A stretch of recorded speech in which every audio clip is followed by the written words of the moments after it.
Good evening, everyone. I'd like to call the Board of Selectmen's meeting to order for the January 24th meeting at 6:04. And before we hit public comment, I just want to comment on one thing. I just want to expand on the town meeting proceeding when it went forward with the objection of the articles, the warrant articles being brought forward again within 2 years. There is a caveat in the general law, chapter 40A, section 5, that specifically states that if it's the recommendations of the planning board and it's a final report, it can be brought forward again. So I just want to expand on that, and that's why they were able to proceed with the meeting a second time. So with that, I'll open up the public comment. Ross, can I make a quick comment? Yep.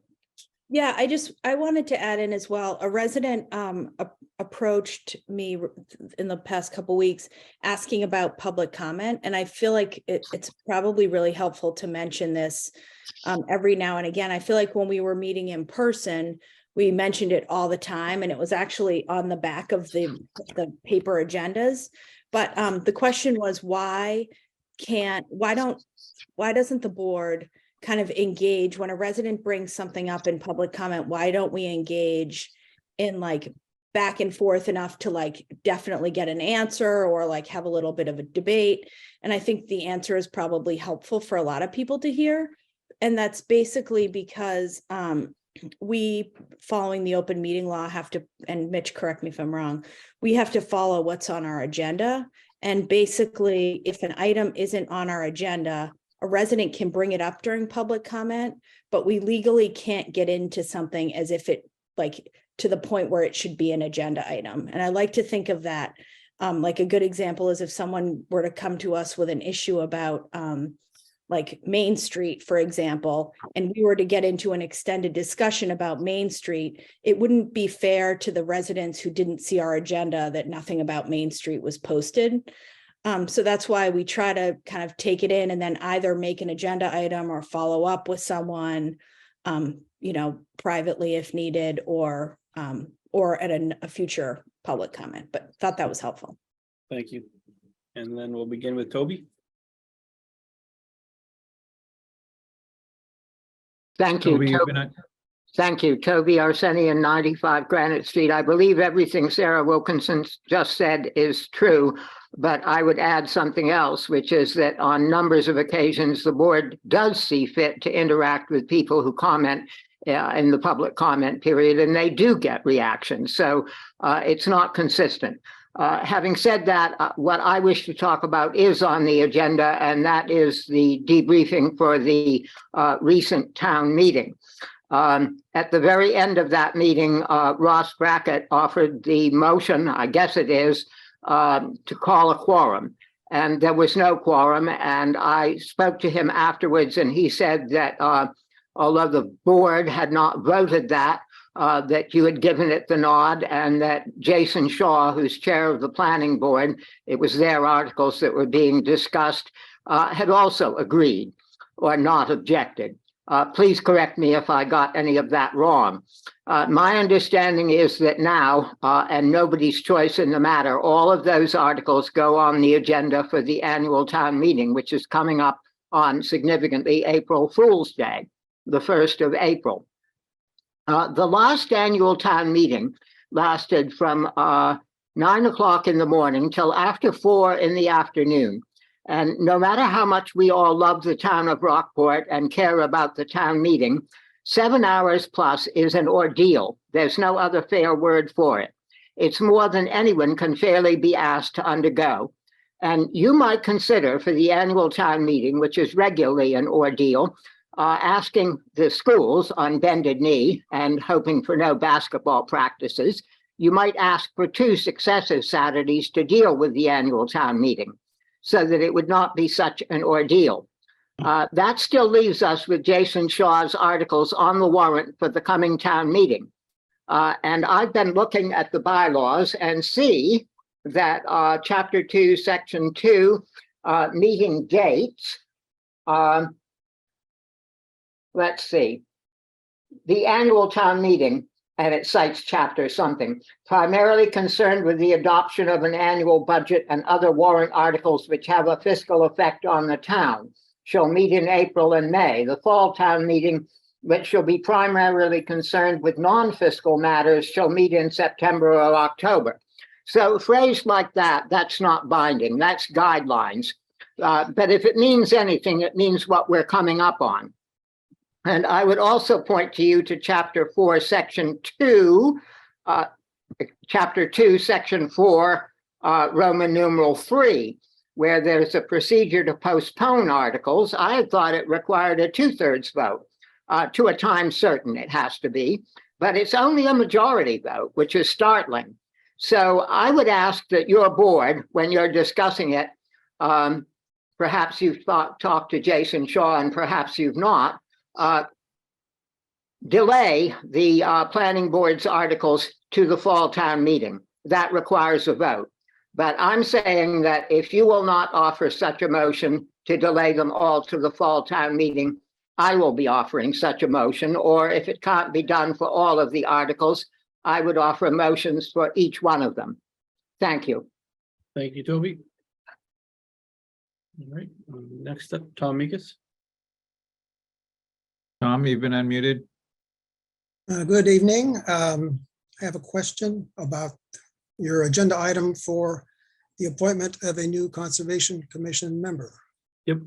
Can you assure us that this candidate has gone through the same lengthy inquisition as previous candidates have gone through? Nope. Thank you. Barbara Kaplan. Hold on, Barbara, you're not unmuted yet. There you go. Thank you. Barbara Kaplan, 4 Ocean Avenue, Rockport. 2 meetings ago, it was stated that on January 10th meeting, we would be discussing the ARPA funds, the American Rescue Plan Act funds, which we know Rockport has over $2 million, and that these funds can go to housing trusts for affordable housing. They can go to community preservation committees for affordable housing, or they can just deepen affordability of units as part of inclusionary zoning. We did not discuss that at the January 10th meeting. You also stated that we could have community input on this matter. So my question is, when will we be discussing the ARPA funds in light of the fact that Rockport is dealing with increasing their housing through whether it's affordable or other matters? That is my question. When will we be discussing it, and when will there be opportunity for input from the community? Me and the TA have been going back and forth on when we want to put it on the agenda. I believe it's been on the agenda as an update. I don't know if it's been an actual discussion. So I don't know where you heard it was going to be a discussion, but it's been on the agenda a couple of times for an update. We are working on that, and we're waiting to hear from the rest of the department heads on possible avenues that they need it as well, the funds, and then we're going to go to the public. Well, not to the public, but we'll have a public meeting for it, and then we'll proceed with there. The board will discuss further on what actions they want to take. Next is Jamie.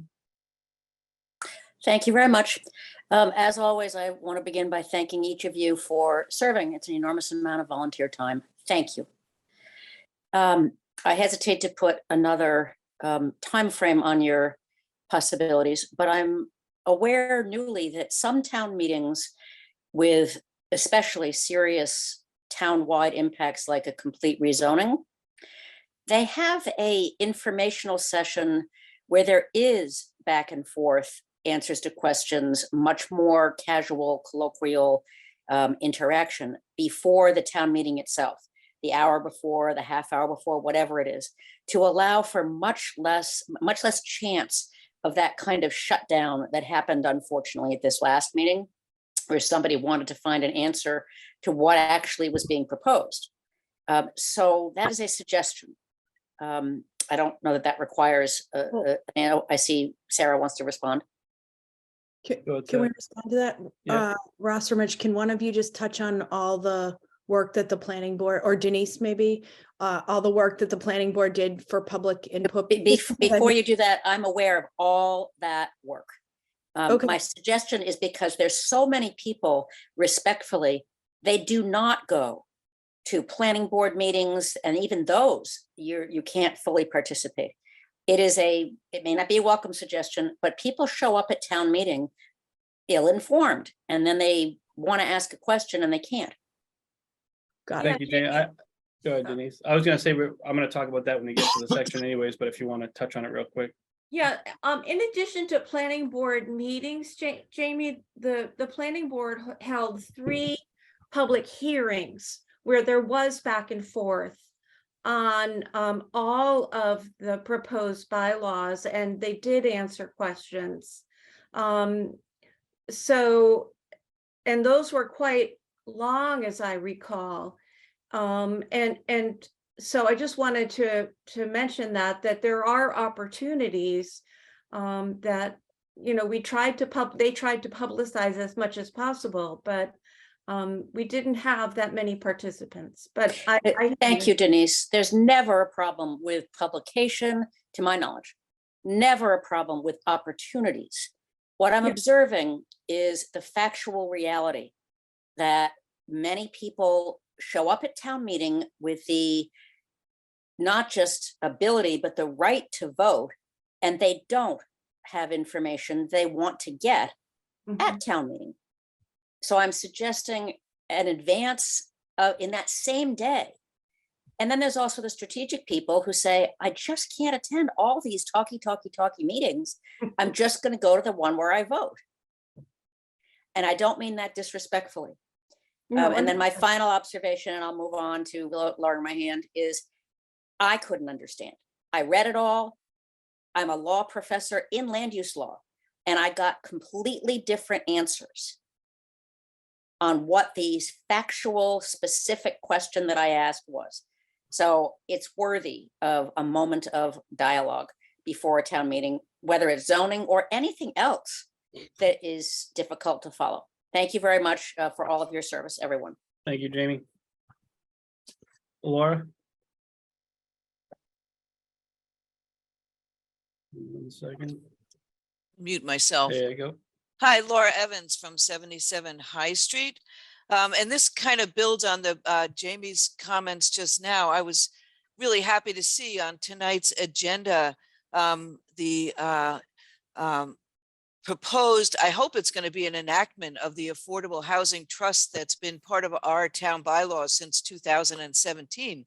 And since seeing that, I've been reading about other towns that have adopted affordable housing trusts to some great degree of success. And I think it's a real exciting prospect for the town to own that. And hopefully such a trust, if the select board agrees to set that up and implement this bylaw at tonight's meeting, then we townspeople will be much better informed prior to Springtown meeting on, you know, what the whole affordable housing issue is all about, and we can move as one to implement. So I'm very excited to hear what that presentation is, and look forward to endorsing that. Thank you very much.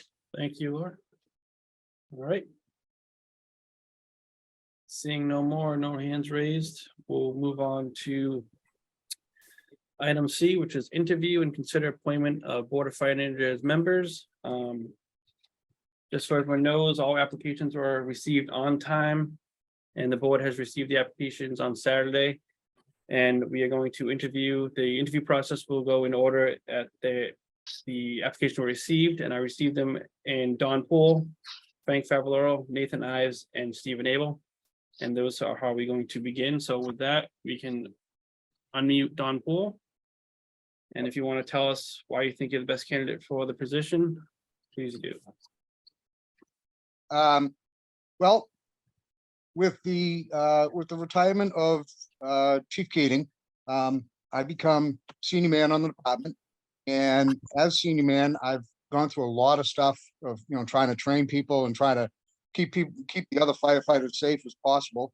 I spent a lot of time with different educational purposes, between going to school and getting my bachelor's degree in fire science, and obtaining my firefighter 1, 2. And the other thing that I find is that as an instructor for the fire academy, I've gone throughout the state And, you talk to the different departments as we're teaching them different aspects of firefighting. And I find that in Rockport here, we've gotten into a little bit of a, I don't want to say a slump or a stale spot or whatever, but Chief Keating had started rebuilding the department from, when we had some issues. And I really would like to expand on them, expand on what Chief Keating has started. We were able to get a brand new set of policies adopted by the fire department, which I drafted the policies, and the board brought them forward to the captains. And then it's my understanding they were brought forward to the leadership of the town where they were adopted. And I'd like to take those policies and bring the training and everything else back up to where we really should be on the fire department, because we've kind of gone down a little bit, and we'd like to get it all back to where it came from. All right, thank you. I'll open up to questions from the board. Anyone like to go first? Go. Selectman Murphy? Thank you. Sarah, did you want to go first? Did someone jump in? I didn't want to jump in prior to. Go ahead. Thank you, Mr. Poole, for and thank all the candidates for putting their name forward to become assistant chief. And I fully recognize that 3 candidates are going to be disappointed this evening when we choose the ultimate candidate. But I want to thank all the candidates for their service to the town of Rockport. It doesn't go unnoticed. Mr. Poole, what qualities do you think you must possess to be a good and fine assistant fire chief? Well, it's a lot of the qualities that we have in the board, and it's the qualities that Chief Keating brought forward. You've got to have the teaching, you've got to have the knowledge of the fire department, you've got to have knowledge of all of the different aspects that the fire department deals with, everything from hazardous materials to training to investigation and into public education with the kids and all of that we do, and towards October. And it's going out and meeting the public and letting them know what we're able to do. Because so many different hazards that we run into these days. I mean, we spend a lot of time with carbon monoxide detectors and smoke detectors going off, and and that's just one little aspect, and that's where the public sees us a lot. But there's so many other aspects that we could run into, and the department really needs that extra training on the extra stuff that we can run into. And we've got such a young department. We've got to bring all these people up to where they can really take what we start and then expand on it from there for the future. Great. Thank you for that response. How would you describe your leadership style, if you will? Obviously, being an assistant chief, you're in an administrative position, an authority. I'm just curious, how would you describe your leadership style? To a certain extent, relaxed, but it's got to be, you got to take into account situations and everything else. One of the chiefs that I used to work under, that I work under at the fire academy, said, it may not be the correct decision in your eyes, but when you talk to the officer or the incident commander, whoever was in charge, you ask them, why did you think that? What were you thinking? And they give you a totally logical and a answer to what they were looking at the scene or looking at during the incident. You got to look at it from their eyes and understand that, they may have a different perspective than what you saw from the front of the building, because they were in the back and they saw something totally different. And that's why they did what they did. So you got to kind of take everything globally and into account. Very good. Thank you. Thank you for that answer. And how does paperwork play a part in the role of an assistant fire chief? We hear a lot of, it's an administrative position, and paperwork tends to bog down people. How do you feel that plays into the role of an assistant chief? Well, a long time ago, when I got my EMT, we were first taught that if it wasn't written down, it didn't happen. So I think with all the stuff that we have going these days, especially all the legal issues that, I mean, you obviously as a selectman know, how we deal with them. You have to follow up with the paperwork. You're gonna have good paperwork that goes with everything. I think, and from what my experience is, once you start filling out the same paperwork and you get a good organization going, then it just flies through and you can get it done on a regular basis real quick. But you just got to keep up with it. Great. And my final question, in regards to your education and training, what best prepares you to be the next assistant chief in the Rockport Fire Department? Well, I mean, my training, I do a lot of teaching. We do a lot of lead instructor teaching throughout the state. So, I mean, I'm physically running the classes, and teaching the students of, how to get it done, how to get all the paperwork done and get it all, submitted correctly. Also, taking my classes at Anna Maria, they get a lot into the administrative side. They get a lot into the, the budgetary side and all of that goes more with the senior officer of the department. And, having that in the background really is, I feel, is necessary. You've got to have some of that extra schooling and you've got to have that ability to go out and actually lead people and teach people and, and move forward with it. Great. Well, thank you. Thank you for answering my questions. I appreciate it. You're very welcome. Dr. Donnelly, did you want to go next? Paul stole all the good questions. I was going to ask some of those same questions, but I do want to echo what he said, which is that I want to thank each and every one of you for your service and for applying. I know I speak on behalf of everyone in the town that we're extremely grateful to your dedication and service. So thank you. You're welcome. All right. Selectman Loya. Sure, I'll go next. Good evening, John Poole. I also am grateful for your continued service to the town, many years of service, as are the rest of my colleagues and certainly the members of the town. So as we consider you for fire engineer, I guess the basic question that I would suggest is that if you are elected to the Board of Fire Engineers, what would you suggest to your colleagues as your first major decision, jointly that is, for 2023? Is there something that looms up and you see it as significant, something absolutely necessary? Well, for 2022, the big push was the policies and getting them all set and getting them all done. We got them all ready to go. And I think in 2023, we now have to tackle the other things that are mandatory within the fire department.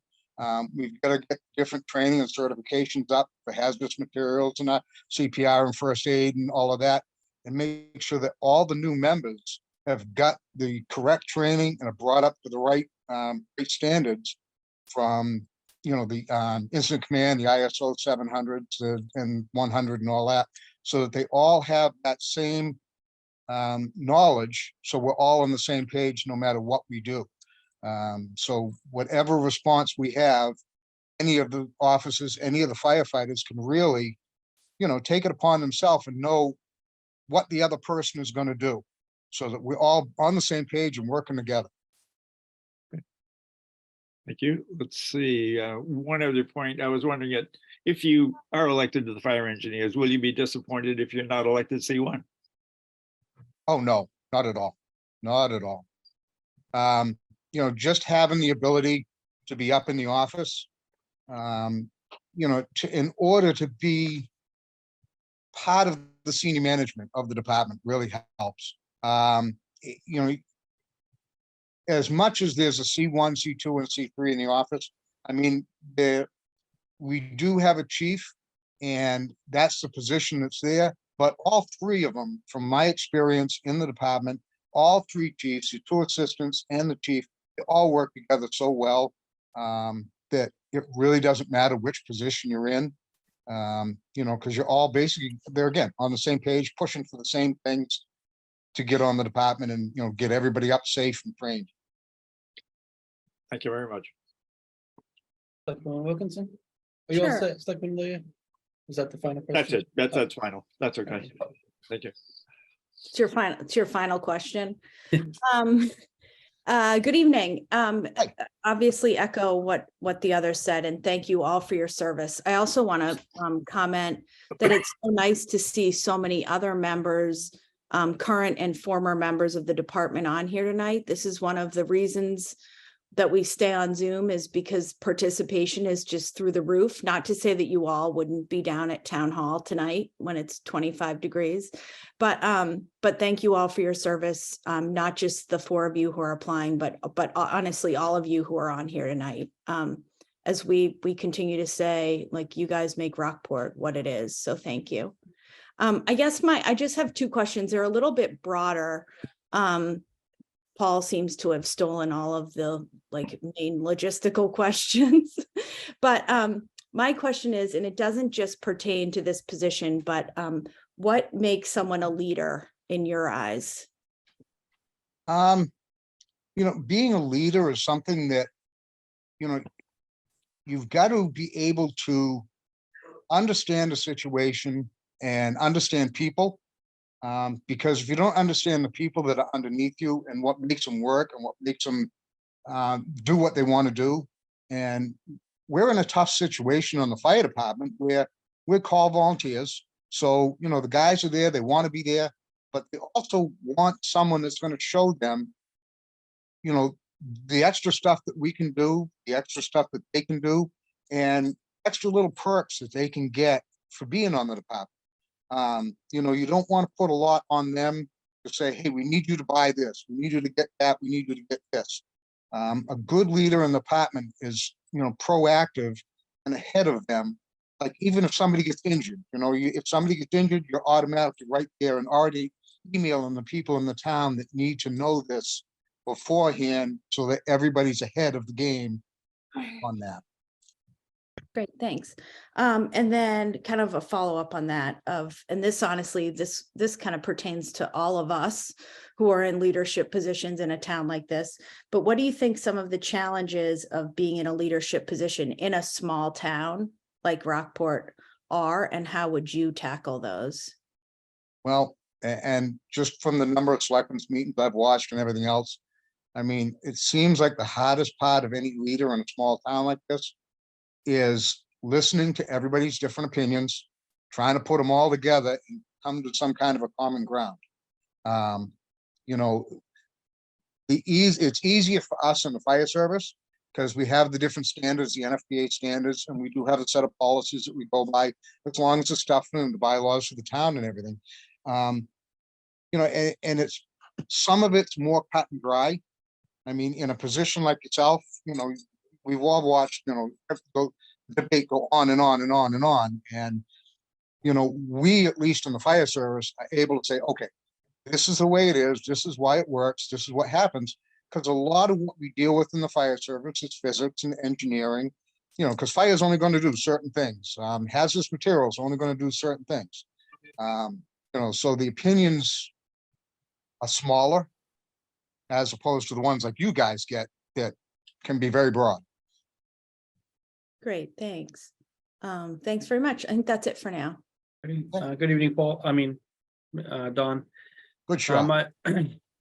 My question to you is, what are 2 major contributions you've made to the fire department over the past 2 years? Assuming one's going to be the policies, but I'm sure you got one more. Well, I mean, that's one of them. The policies is one. And the other thing that came up when we were originally voting, when they were originally putting in for captains and lieutenants, a couple of years back, I was actually given the responsibility by the Board of Engineers to do the policies, get them updated, and also to work with Mark on the training. Because, basically that's one of my specialties. It's something I've done for like 25 years now with the Fire Academy. And I think, one of my big things is bringing classes to the department, bringing other people in from other areas. Because if you're listening to the same people in town or on your own fire department, you don't get to see the variety of different ways to do stuff. We've brought people in, for extrication when we got new stabilizing units, things like that. And, the training is number one on mine because, I think Mark and I are really working on a good method of training. We've got a schedule going of things that we need to get done. And, I think we work very well together right now. And, I'd like to continue that. Thank you. And then what do you plan to accomplish on the Board of Engineers if appointed? If you can expand on the answer you gave so I can know you a little bit. Partly, we want to make sure that we expand the ability of the fire department so that everybody knows what's going on. Right now, we got to get the budget up. We've got to get the equipment up. We've got the combination, which is, the oldest piece of equipment in the department. That's going to need to be replaced soon. So, we've got to really attack some of these things. We've got to attack some of the issues with the buildings. You've got to attack some of the issues with, we've got a lot of new people on the department, and we've got a lot of experiences. And one of the biggest advantages we have in the fire department here, especially in a call department, is all those people bring different skill sets to the department. And it's not just, firefighting. You got electricians, you got plumbers, you've got, teachers, you've got EMTs, you've got all sorts of different people that bring those different skill sets.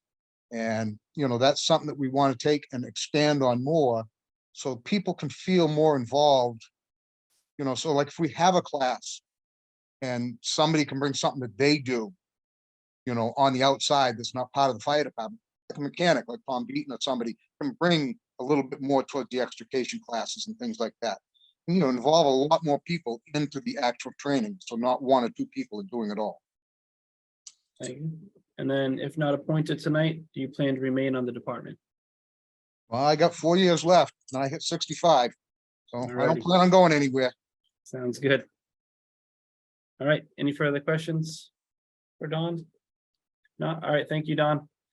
You're welcome. Thanks, All right. Don. Thank you. Next up, I believe, is Frank. Hey there. How you doing, Frank? So just tell us why you think you're the best fit for the position.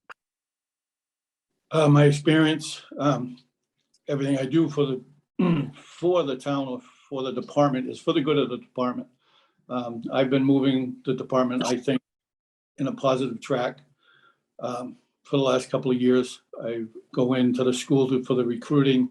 We've gotten a ton of new guys on the department. My company, besides me, I don't think there's anybody over 27 or 28 years old. So I am the old man over there. So I have been helping in Pigeon Cove and Central Station companies all together. So we're more cohesive and we work good with the ambulance and the police department.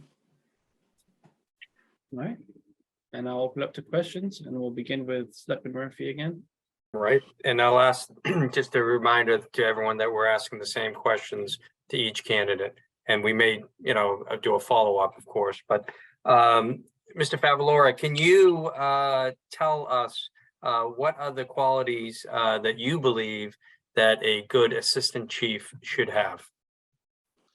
Well, a good assistant chief should be able to be hands-on and gain the trust of their men. I'm very good at hands-on, and I always love to show people how to do things and help them along and make them grow. And I think that's what a really good leader really needs to do. Like I said, I've invested over 25 years on the fire department. And in the meantime, I've helped with the Boy Scouts and I've tried to convince them as they get older to try to get on the department. So recruiting is a big thing for me. So. Great. Thank you. Thank you for that answer. And in regards to your education and training, what has best prepared you to take on this possible position of Assistant Fire Chief for the Rockport Fire Department? My experience, combination of certifications that I've got and all my hands-on participation has made me a trusted leader for the men. I always follow up with education. I mean, heavy into the hazmat end of things, of course, because I've been in the heating business all my life, the oil business all my life. So I like to make sure everybody's safe. Good. We'll start with- I have two more questions. Mr. Favlor, can you describe for us what your leadership style might be? Hands-on, Hands-on. 100%. Yep. I like to show the guys what I like, the way they're done, and lead. I mean, I don't know what other word to use. I love to be a leader. I like to make sure everybody gets on the same page. I'll go hands-on and make sure that they know what they're doing and lead them into the right direction. I think that's the best way. That's be my leadership skills. Terrific. And my final question, how does paperwork play a role in the position of assistant fire chief? It's a big role. You have to keep up with all the paperwork, make sure that everything you do is written down, because that's where it needs to be. I mean, you need to prove yourself. You need to prove that you're going forward, making sure that your accountability and everything else is all there. So, I mean, paperwork is huge. Great. Great. Well, thank you. Those are all my questions. And again, thank you for your decades of service to the Rockport Fire Department. Thank you. And then next for questions is Selectman Lawyer. Yes, good afternoon or evening, Frank. You are to be congratulated, as the others are, for all of the hard work and consideration of the safety of Rockport, and certainly have admired that as I've watched the fire engineers over the course of the last 12, 14 years that we've been back here. So if you're elected to the Board of Fire Engineers, what would you suggest to your colleagues is their first major decision for 2023?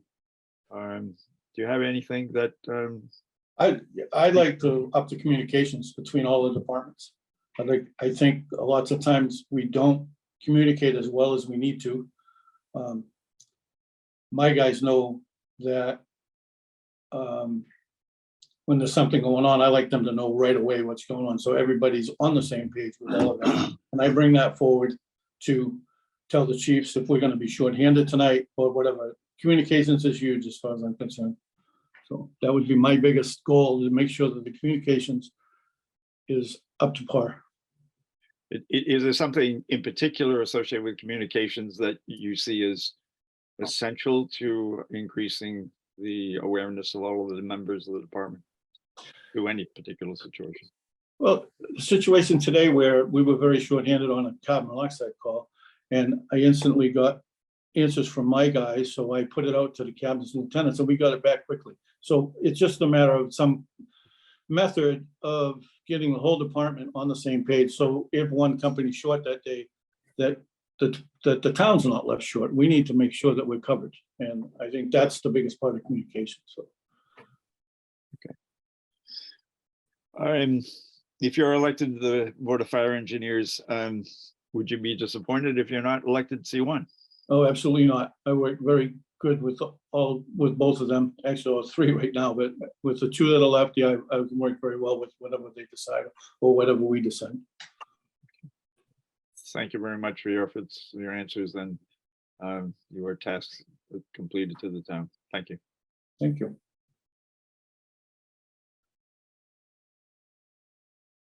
My bad, I was muted. Selectman Wilkinson.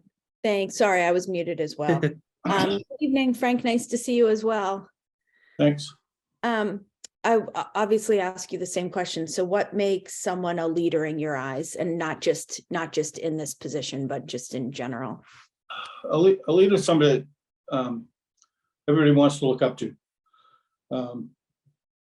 I feel that I'm a trusted leader in the department because of my experience of the hands-on, so everybody sees what I've been doing. I've been building morale for the company. I think morale is at its best. It's been in a long time right now. We're moving everything in a positive track, and they were able to reintroduce training and attract several new members. So I think we're headed in the right direction, and that's what a leader does. Great. And then as a follow-up, what do you think some of the challenges of being a leader in a small town like Rockport obviously is, and how would you tackle those challenges? Well, head on, of course, we're gonna, if we have a problem, we're gonna resolve it. I mean, if we need to get the selectmen involved, or we need to get the police department involved, or we need to get everybody together. Everybody knows I love to communicate. I like to make sure that everybody knows what page we're on and where we're going. That's the way I've always led my guys. So I think I can continue moving that forward. Great. Great, thanks very much. Good evening, Frank. Again, same questions, of course. So I'll begin with what are two major contributions you feel you've made to the fire department over the past 2 years? Contributions. I've led the youngest company over Pigeon Cove. I know for a fact that I've gotten all the departments, all the companies together. So we're not only running on one call, we're getting everybody to run on all the calls that we need, because we need the manpower and we need to make sure everybody's on the same page. That's something that I feel I've done very well. All right. And then what do you plan to accomplish if appointed to the Board of Engineers? To keep going forward with getting all the companies together and making sure everybody's cohesive and working closely with each other, you know, the ambulance, police, fire, and if we need to go beyond that, then we'll go get everybody else and make sure that everybody's on the same page and works together. We've been on a positive track for the last 2 years, and I just want to continue that mainly. I don't want us to take a step back. I really want this to go forward and to continue growing, get back to the numbers that we had pre-COVID, and just move forward. I think that's my biggest thing. That's my biggest leadership skill, and I'm good at that. I've always done everything for this department, for the good of the department. I very rarely do anything for the good of Frank Favaloro. It's always I just push, so. All right, and then final question, if not appointed tonight, do you plan to remain with the department? I only have 2 years left, and I'll think about that long and hard after tonight and see which way I want to go with it. All right, thank you. No further questions, so next up will be Nathan Ives. And then Nathan, if you want to tell us why you're best suited for the position.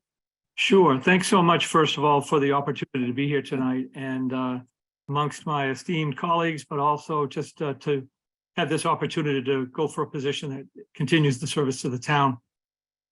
For me, the fire service began many moons ago on T Wharf in 1981 when I joined the Rockport Forest Fire Department.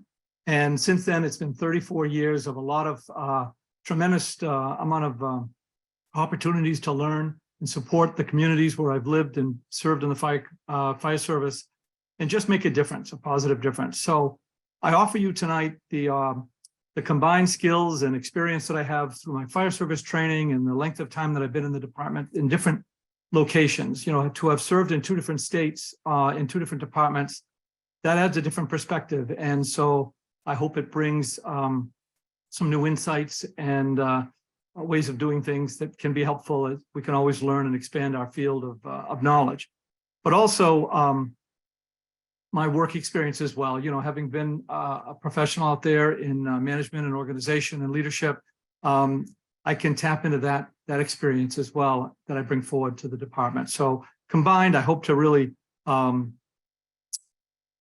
build upon a foundation that Kirk and Mark and Doug and the predecessor chiefs have laid for a long time now, and that is rock solid, and from which we can really build some great new beginnings going forward. All right, thank you. Turn it over to Selectman Murphy. Thank you very much, Reverend Ives, and thank you for your service to the town coming back to Rockport. I'm going to ask the same questions that I asked of the other candidates as well. What are the qualities that you believe that a good assistant fire chief should have? Well, they've got to be a leader. They've got to be a good listener, but they've also got to be decisive.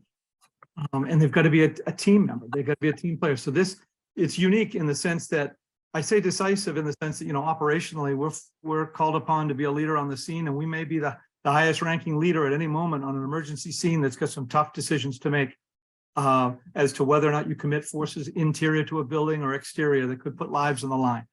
So you need to be able to make a good decision based on your size up and what you find when you get there. But as it pertains to the wider role of the Board of Fire Engineers, you need to be a good team player, because it takes, in this case, the town is commissioning 3 of us, whomever holds these roles, to work together, to bring all of our experience to bear from our disparate, histories of work experience and firefighting experience and the training that we've taken, and put that all to bear for the town. And so through listening, through good organization, and through teamwork, that's, I think, how you make the best of it. Great. Well, thank you for that answer. And briefly, how would you describe your leadership style?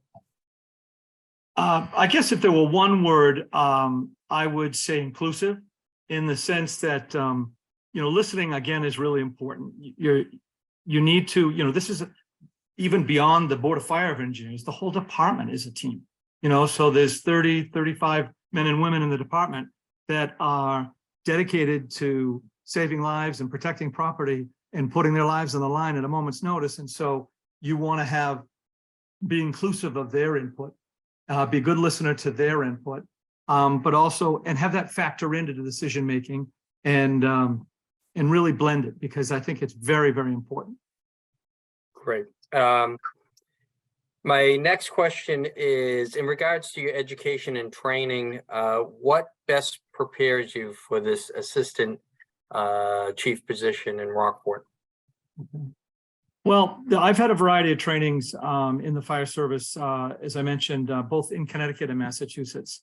And having a deep training level is really helpful, because you get a solid coverage of all the basics and all the fundamentals of from operationally to instructing to leading. But you combine that with work experience. It's really, when you have a strong background in management and organization, you can bring it to bear. So that's what I would hope to do. And I think it's really important to leverage all your skills to the best degree you can. Great. And my final question is, how does paperwork play a part in the role of assistant fire chief? It's wicked big. We have a lot of paperwork to account for, and that's one of the challenging areas that we're facing now. Been in the process of helping digitize some of the paperwork that is involved here, and because it's voluminous, and it needs to be done right and accurately, not only to meet state standards, but to afford us the opportunity as a town to benefit from grant funding that lessens the burden on the taxpayer. So all of this is really important to do it well, to automate it so that you're not doing it in an unnecessarily burdensome way, but making sure that you're effective and efficient, both of your own time, but certainly the town's. Thank you very much. Those are all my questions, Mr. Chairman. Thank you. And next up will be Selectman Lawyer. Yes, Nate, good evening to you. I am being informal, I have to admit, with regard to everyone. I expect the same with regard to me. So please excuse my informality, if you will. But if you are elected to the Board of Fire Engineers, what would you suggest to your colleagues as the first major decision for 2023? Yeah, I think taking a close look at the organizational structure and how we unify as one unit. We're facing every day, of course, this change. And there's change dramatically here on Cape Ann because we're vulnerable to the impacts of climate and the fact that we have ocean on 3 sides, and we're on a peninsula and further away from mutual aid. And so nowadays you don't have as many people who work full-time in town, but so you have disparate schedules and so forth. So gone are the days when you can depend upon huge numbers of people from every single company to come. And so the more we can do together and cross-train and be fluent and efficient in each other's areas of responsibility, be it squad 1, ladder 1, engine 2, engine 3, we need to do that. because you never know who's going to end up on the scene on an emergency call, and you could have 3 people from completely opposite roles, and they need to know how every unit operates. And so the more we can do our training and readiness in that regard, the better. Thank you. If you're elected to the fire engineers, would you be disappointed if you're not C1? No, not at all. That's not my primary goal at all. I thought, each time this has happened, I didn't intend to be an officer in the town. I didn't come here to join the department to do that necessarily. I had already been an officer in Connecticut, and both lieutenant, captain, and assistant chief. And so when it came up, I was asked to be an acting lieutenant, and then that turned into a permanent one, and then the captain spot. So to me, it's the opportunity to serve. It's a calling to step up to the plate and see if my skills happen to match what you're looking for as a Board of Selectmen, and if they are, terrific. And it's however that service can be effective, and there's no attachment to any role in particular at all. Thank you for your answers. Thank you for your service. Welcome. Selectwoman Wilkinson. Thanks. Good evening, Reverend Ives. Thank you as well for joining us. And I'm not going to repeat everything I've said, but I think you all get it. So obviously the same 2 questions. So not necessarily for this position, and you've already touched on it, but what makes someone a leader in your eyes? To get into the fray is the first step, and to take initiative, to be thoughtful and inclusive, to listen, but also to be decisive and make decisions when the time comes, and to be collaborative, to be engaging with other, here in Rockport, we're blessed with a small town that has assets like the police department and the ambulance department, the forest fire department, all here ready to serve, let alone the departments at town hall. We need to be collaborative and responsible and accountable. And my hat's off to Kirk and to the predecessors in these roles, because they've done a fantastic job in this, and the burden is on us to continue that and develop it further. And so it's really, really important. Great, thank you. And what do you think are some of the challenges of being in a leadership position in a small town that you just touched on, and how would you tackle those? Yeah, you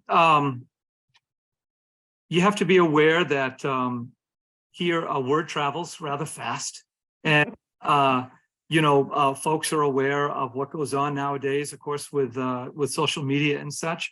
But you just have to really put your best foot forward, do a really good job, be engaged with folks, and be collaborative. And I think it's inherently, if you come from a core of confidence and of determination to do the right thing and to be truthful and honest with the people you're working with, I think that carries the weight that you need to work with folks to get the job done. And it's really, really important. Great. Thank you very much. You're welcome.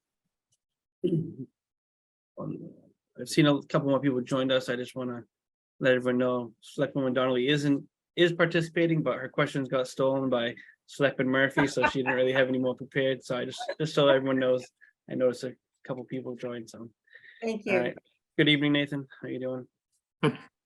All right, same question. So what are 2 major contributions you've made to the fire department over the past 2 years, do you feel?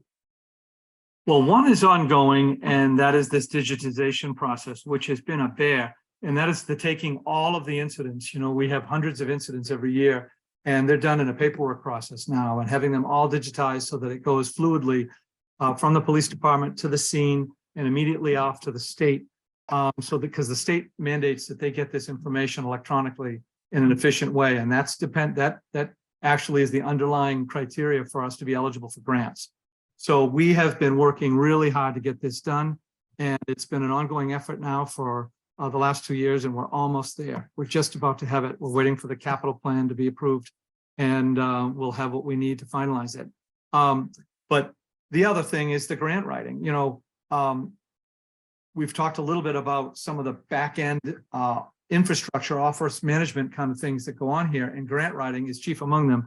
And I'm really pleased to say that I've written 2 grants this year that have both been funded from the state. These are fire safety grants that give equipment in one case. So we're going to get, I think it's $12,000 for thermal imaging cameras, which will buy one and about a quarter of another one. That will offset our need to raise that through capital. So it's impactful, you know, and these are safety items that we have on the trucks, but are outdated. These are ancient pieces of equipment that have practically fallen apart. So it's great to have this in place. And the other is fire safety grants. So we had 17,000 in grants, and I was happy to be a part of that process. And it's been, we'll see it unfold as we get the information out that the grants provide.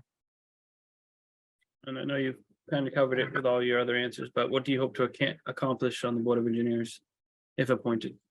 Yeah, streamlining things is really important, and working inclusively to get everybody on the same page. Some of my colleagues have mentioned communications, and that is a really important part because, you know, we have existing forms of communication now, but much that we do isn't necessarily digital or as fluid and crisp as it could be. It's really important, but also hazard mitigation. I mentioned about the vulnerability of Rockport, and you know, with climate change, it just throws a whole nother wrench into the works, and that it elevates it notches after notches. And so our preparedness needs to be double sure.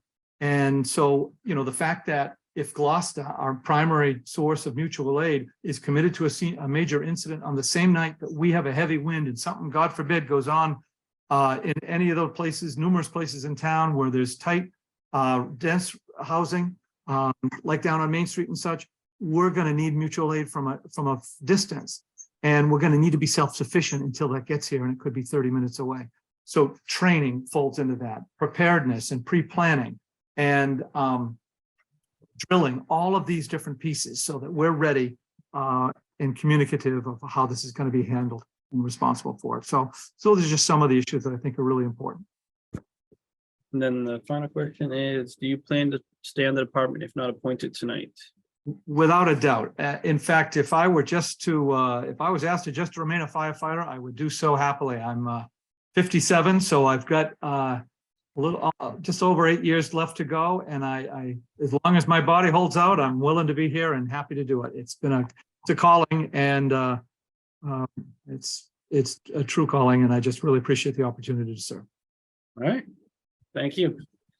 Next up is Steve. And then we'll unmute Steve, and if you'd like, Steve, tell us why you think you're the best fit for the position. Good evening. Thank you for allowing me to participate in this process. As all of you are aware, I've been very involved in this community now for 30 years. Served as a member of the fire department, police department, ambulance. I've worked as a civilian dispatcher. Managed facilities within the community. I have a diverse education. I am very familiar with NFPA standards. I have a degree in administration. I have a master's degree in fire and emergency services management. I've attended executive fire officer training, National Fire Academy. Have attained my Massachusetts Fire Chief's credential. That's reviewed by a group of peers on the statewide level, and in most instances is a requirement for the position of assistant chief in many departments. I have a proven track record with grant writing, almost $100,000 in funds brought into the town, laid the foundation for that to be implemented. I've dedicated the majority of my life to this town. And given the opportunity, I would like to continue that in this capacity. All right, thank you for that. And then I'll turn it over to Selectman Murphy for first questions. Thank you, Mr. Chairman. Mr. Abel, what are the qualities, in your opinion, that a good assistant chief must have? A good assistant chief needs to be able to look at situations and scenarios objectively and professionally. not get caught up in the emotion of the events of the times, but be able to make decisions based on what's right for the community, what's right under the purview of the law, and what's right under the scope of the fire service. When I received my credential, I was required to take an oath. And within that oath, it says that we must be dedicated to the concepts of fire protection by responsible chiefs. And we believe that professional management is essential to achieve this. We pledge ourselves to advance the science of the fire service through training, education, and other methods to meet the proper requirements of professionalism in the fire service. We need to be professionals. We need to do the right things for the right reasons at the right time. And I know it's difficult for some people within the fire service to under that, but there is an underlying reason for it. And that reason is safety. And that's the safety of the people, and that's the safety of the community. And that's the forefront of this. Those are the objectives. Great. Thank you for that answer. Could you describe your leadership style? I essentially follow the transformational leadership model. I like to lead through influence, inspire people to advance themselves, stimulate them intellectually, and try to get them to engage in conversations that advance the knowledge of the department. And meanwhile, take into consideration the individual's needs to be able to be involved. Not too long ago, I had a firefighter call me, and it was kind of a humbling conversation. He reached out to me to thank me. And he thanked me for giving him the drive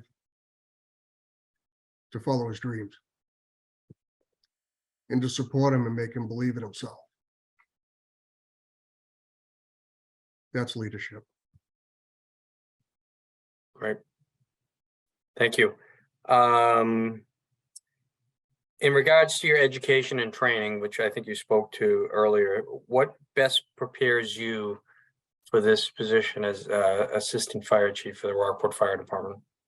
Well, within the job description that you guys have put forward, you suggest the minimum legal requirements to be a firefighter within the Commonwealth. And I would like to ensure that, you know, anybody moving in this process meets that. These are bound by statute, they're bound by law. I have achieved and maintained all of those as minimum standards. I've achieved firefighter 1 and 2. I'm pro board certified fire officer 1, fire officer 2, fire officer 3. I have an associate's degree in fire science, a bachelor's degree in administration, and a master's degree in emergency services management. I've attended National Fire Academy classes on command, executive leadership. I've exceeded everything that's been asked and more from an educational standpoint. And it's always been my intent to be sure that that education is shared with everyone else and passed along to them. Great. Thank you, Mr. Abel. My final question, how does paperwork play a part in the role of being Assistant Fire Chief? Paperwork's an enormity in this position. I'm familiar with it. I have, in my past, the grant process was begun through a collaboration between Chief Anderson and myself over a decade ago. Much of the paperwork that people have talked about as far as deciphering that data and formulating what needs to be done is all things that I've done. I've completed capital outlays. I put a lot of effort into that documentation. It has to be done right. If it's not done correctly, we become a liability, and we are open to legal issues. One of the concepts that people had a difficult time understanding was the operations plans. Those are a necessity. Those are what give the foundation for everything that we do and allow us to dot our I's and cross our T's in case something bad happens. And it's not just that, though. We need to have comprehensive reports on truck inspections, equipment inspections. We need to be able to document maintenance schedules so that when we put together capital outlays, we have the information that we need to be able to make quality decisions for the taxpayers of the town. Great. Well, thank you, Mr. Abel, for your questions. Mr. Chairman, I'm all set. Thank you. And then next up is Selectman Lawyer. Yes, good evening, Steve. Again, I'm being informal. If you're elected to the Board of Fire Engineers, what would you suggest to your colleagues as being the most logical first step, or maybe first major step, I should say, for 2023? We need to ensure that every member of this department meets those minimal legal requirements. We need to ensure that none of our firefighters are working outside of the scope of their training and abilities. Each time this is allowed, it becomes a liability. This is something that I've tried to advance for some time. And it's something that can't wait. It's something that should have been done a long time ago, and it's something that needs to move forward now. These are not complicated things. These are not expensive things. This is a commitment from the department and its leaders and the leaders of the town to ensure that these things are met and not allowed to continue to fall behind. The membership needs to have this foundation. If they don't, it limits their opportunities moving forward. There's trainings that need to be done, but you have to follow the progression. Some of the more advanced trainings in the academy, you're not allowed to participate unless we have those. So you can't move forward until the foundation's set. Much of these under statute are required to be completed within the first year. These are things we have to achieve without exception, and that would be my ultimate goal.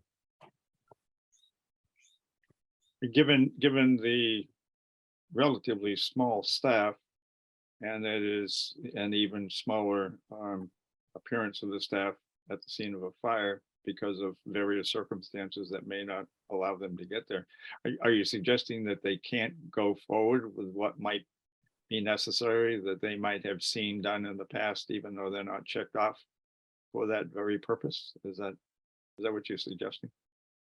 What I'm saying is that before they're allowed to operate at a full capacity, they need to be trained to at least the minimum level to be able to participate in certain activities.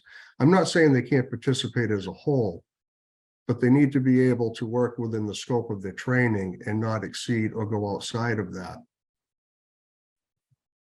Okay, thank you. If you're elected to the fire engineers, will you be disappointed if you're not C1? No, it's a board. It's three equal parties. That's how it's established. It's three individual members working as a board. to accomplish the same goal. Okay, so you consider then the current C2, C3 to have equivalent capabilities or equivalent training from the standpoint of being a C1? Do I think that they have the same training? That would allow them to be C1. In other words, you'd be satisfied with them being C1. I mean, that's a decision to be made by the board collectively. I do feel as though that in order to be eligible for these positions, that you need to at least meet the minimum legal requirements, training requirements. The further up the scale you go, the more should be required. You know, that should be all outlaid in clearly defined job descriptions and qualifications as we advance forward. Okay. Thank you very much. Right, Selectwoman Wilkinson? Great. Good evening, Steve. Nice to see you. Nice to see you. First question, the same. What makes someone a leader in your eyes? There's a lot of different things that could make someone be seen as a leader.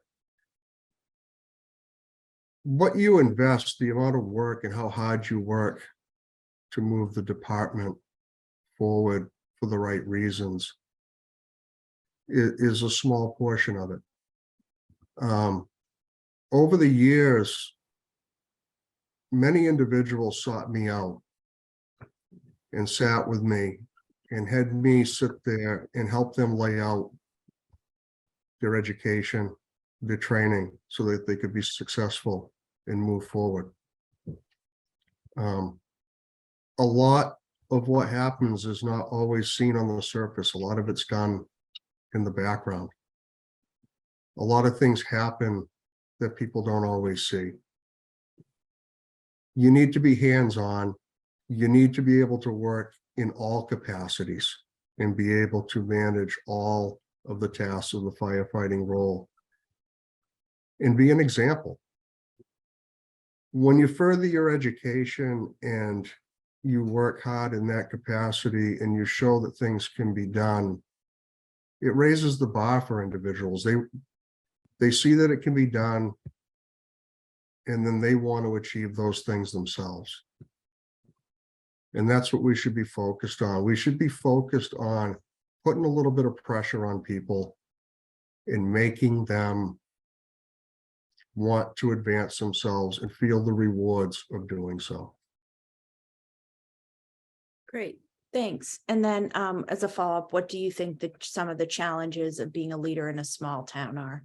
And what would you do to tackle those? The challenges are difficult. I mean, there's a massive social media presence. There's a lot of opinion. Some of it's local, some of it's not. A lot of misinformation is portrayed to influence positions. The key factor is to remain professional and work towards the goal. And that goal is to ensure that the people of this town are protected, and protected by people that are properly trained to do so. It all comes down to professionalism. Great, thank you very much. Good evening again, Steve. Again, same question. So what do you feel your two major contributions are to the fire department the past 2 years? Well, the past 2 years has been a challenge, but I can certainly say that I've laid the foundation for several things to happen. I haven't always received the credit for it, but it's there. I worked very diligently to begin the policy and procedure portion of that fire department, reviewing hundreds of pages of documents and putting templates together for them to be drafted. I was also able to put together capital budgets and acquire new equipment for the town that hadn't even been on the radar for the community in the forms of rescue equipment, updated Jaws of Life equipment, rescue jacks and so forth, that brought new trainings into the town and increased the capabilities of the department. All right, thank you. And then you've kind of already touched on this, but I'll allow you to expand if you have any more to expand on. What do you plan to accomplish on the Board of Engineers, if appointed, of course? Like I said, in the first year, I think we need to be able to ensure that all of our members are trained to the levels that they need to be to serve. You know, these things come back to haunt us. If we read NIOSH reports and we look into cause and effect, it always comes back that people were not properly trained. We need to have this documented. It needs to be on record. And it's a challenge. There's things that people want to train on because they're fun. And then there's things that people need to train on because they're required. And those are the challenges. If we take the attitude that it can be accomplished effectively, it's not going to take a lot of time to do this. But we have to lay the foundation to be able to allow people to grow and move forward. All right, thank you. And then, of course, final question. If not appointed tonight, do you plan to remain on the department? In the capacity that I'm allowed to. Thank you. All right, thank you to the 4 candidates. We all appreciate your service, as we all said. The board will discuss now. I know, I think Selectman Lee wanted to say something. Yes, I guess my overall opinion is that they're all very capable individuals. They're all experienced. They all have significant training. I personally would like to see the select board promote based on experience as well as training. I suggest that it leads to harmony within the Rockport Fire Department. And my hope is that we can move into the future without overly allowing the past to influence the selection of the new fire engineer. Thank you.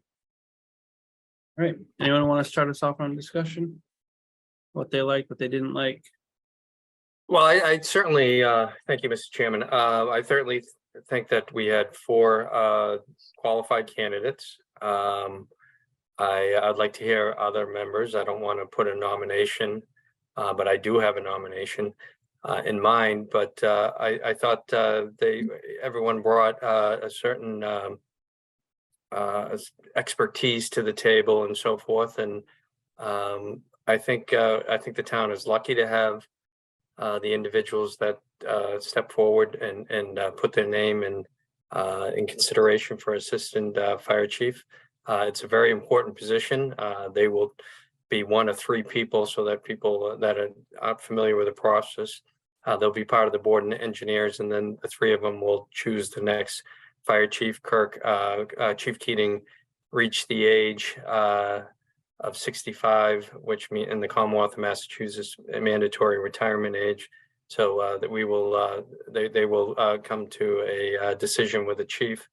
But I was very impressed with the answers of the candidates, and I'd like to hear from my colleagues. And when it's time, I will put a motion in place. I just want to remind everyone that tonight's appointment is for February 1st, as Chief Keating is still acting chief, well, not acting chief, he's the chief until the 30th, as they're allowed to finish up the month. Selectwoman Donnelly, I saw you put your hand up. Did you want to say something? Sure, thank you. Yeah, I once again want to credit each of you for coming forward. It's tough to be in a position to interview publicly for a job. There are 4 of you. You're obviously all qualified. and knowing that only one of you can be chosen. So thank you again for doing that. I echo what Selectman Murphy said, that it's clear that you have excellent experience and training. I think from my perspective, what the department really could use now is what I heard from Nathan Ives, which is the management and organizational experience that he would bring to the department. I think would really be an asset that it would be well timed at this point in time for the department. That is not to minimize what we heard from the other candidates, but that's just my opinion and my perspective. All right, anyone else? I mean, I will say, I mean, the general consensus is, you know, training, which I kind of heard from all the members. So I mean, obviously, there's still a lot of work to get done. Anyone else have any other comments they want to add? Selectman Lilia, Selectwoman Wilkinson? No, I think leadership is and being able to lead people, especially at this juncture in the fire department, is very paramount. And we need to get the right person at the right time. That doesn't mean that the other candidates, if not selected, couldn't do the job. But I think at this point in time, we need to have someone who can communicate well and has the leadership, the proven leadership, to lead to help lead this department.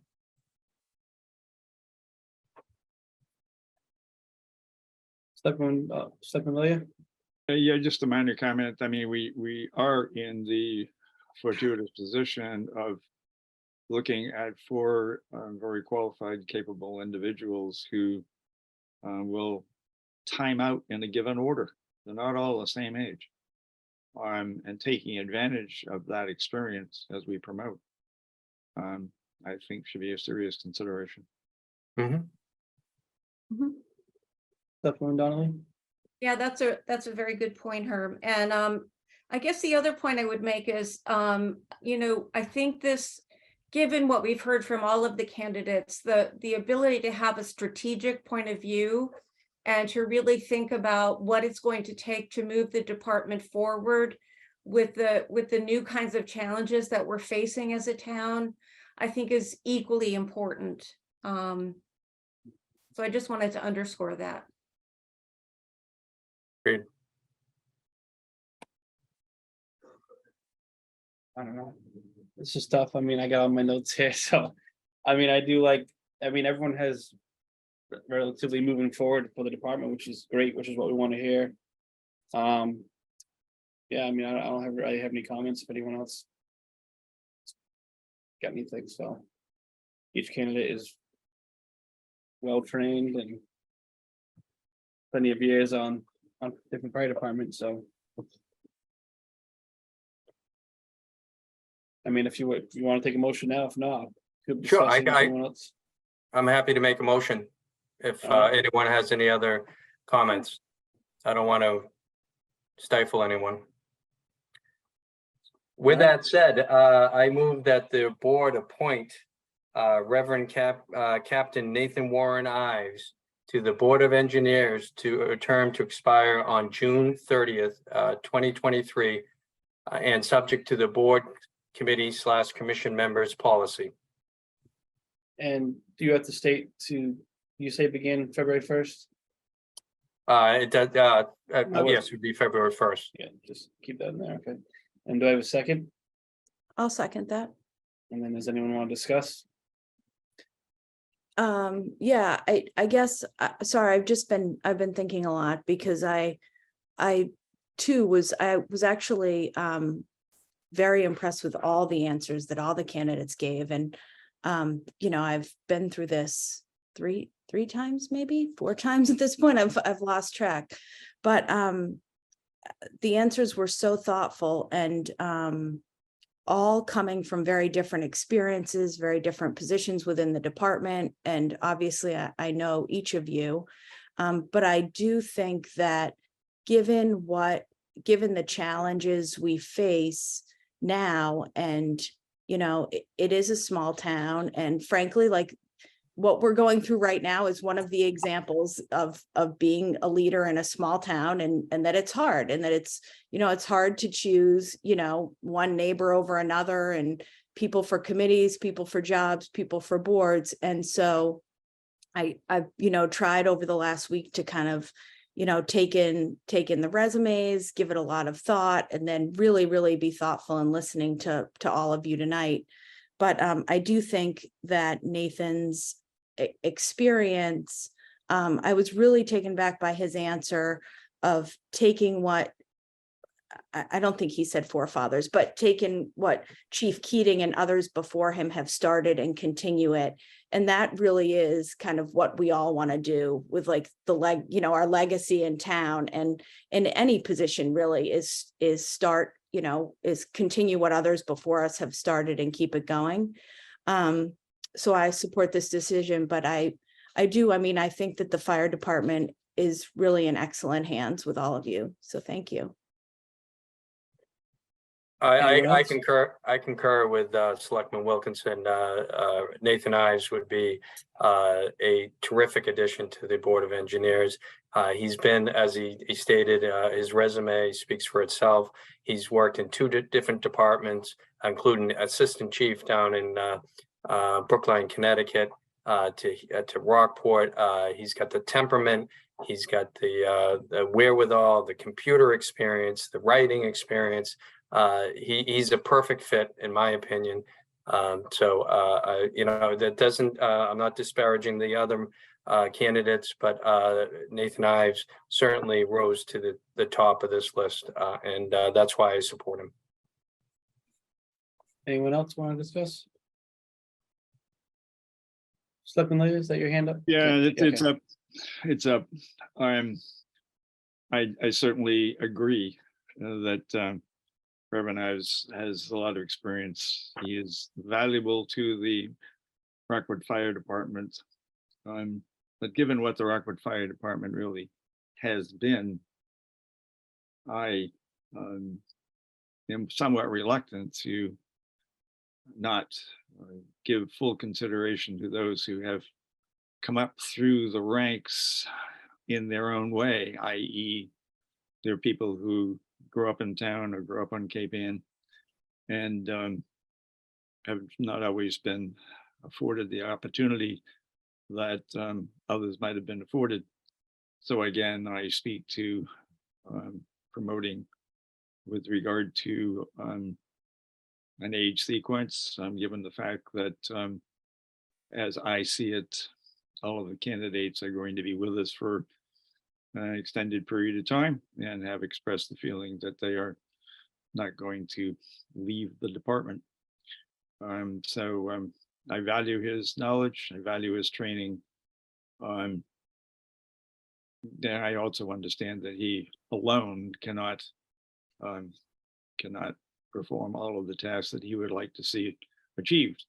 So he needs the full compliance of the other members, and therefore, for the sake of harmony, my point would be to utilize his abilities in the ways that he has already expressed, and perhaps give consideration to somebody who has been a part of the fire department in Rockport for the full extent of their careers.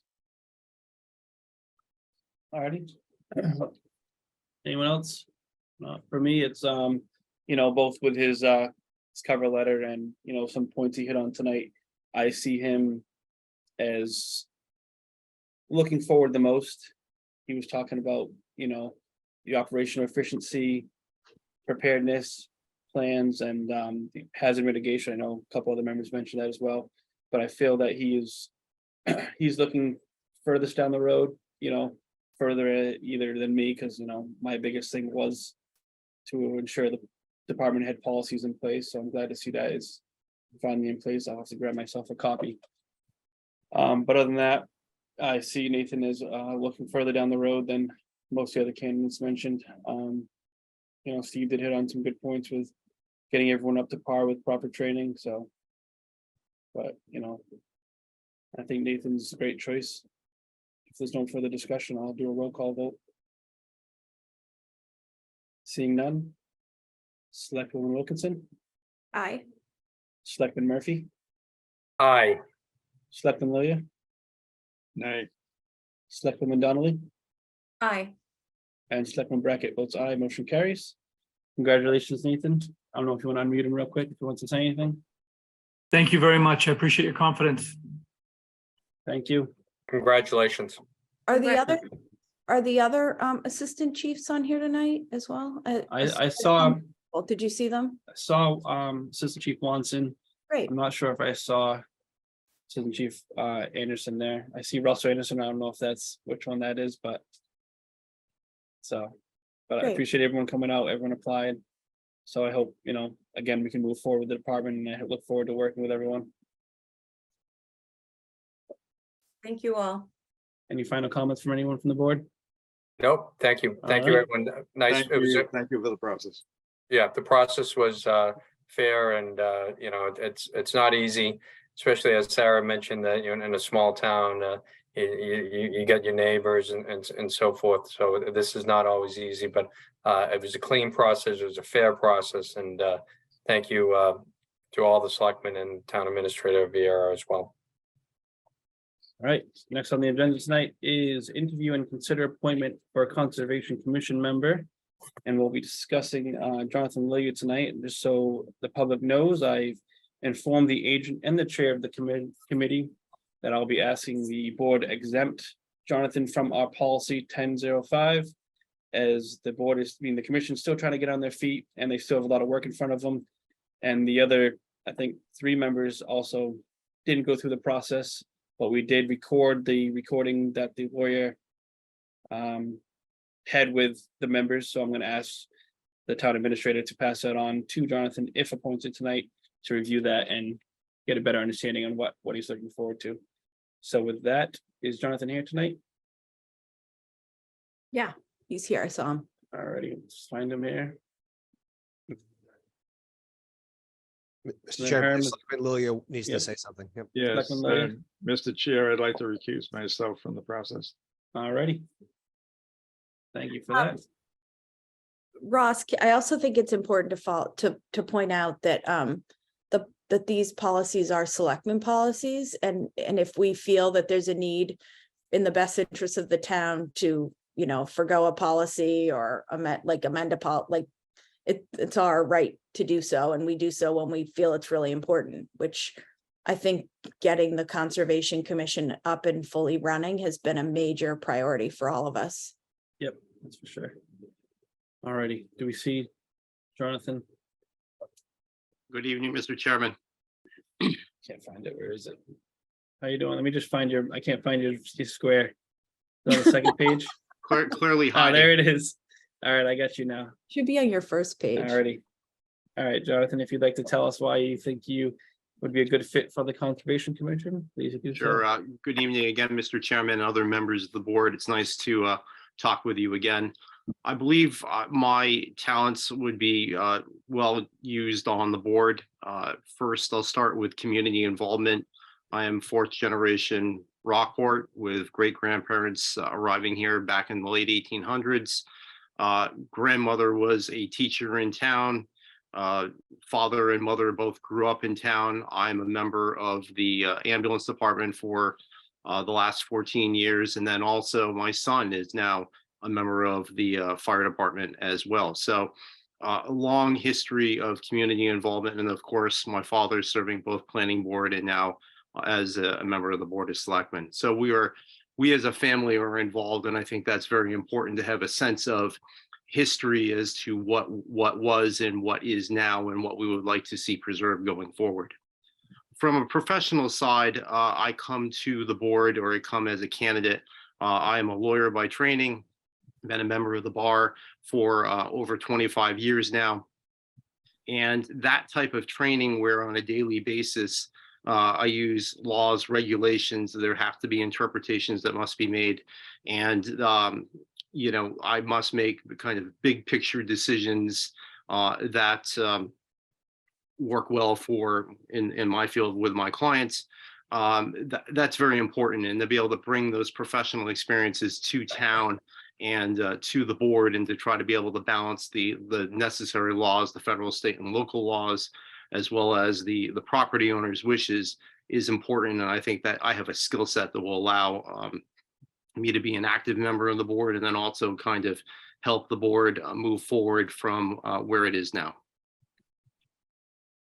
Thank you. I'll open up to questions from the board, if any. Selectwoman Donnelly? Hi, thank you, Jonathan, for stepping forward. Very grateful that you're doing that. I guess I actually have a couple of questions for you.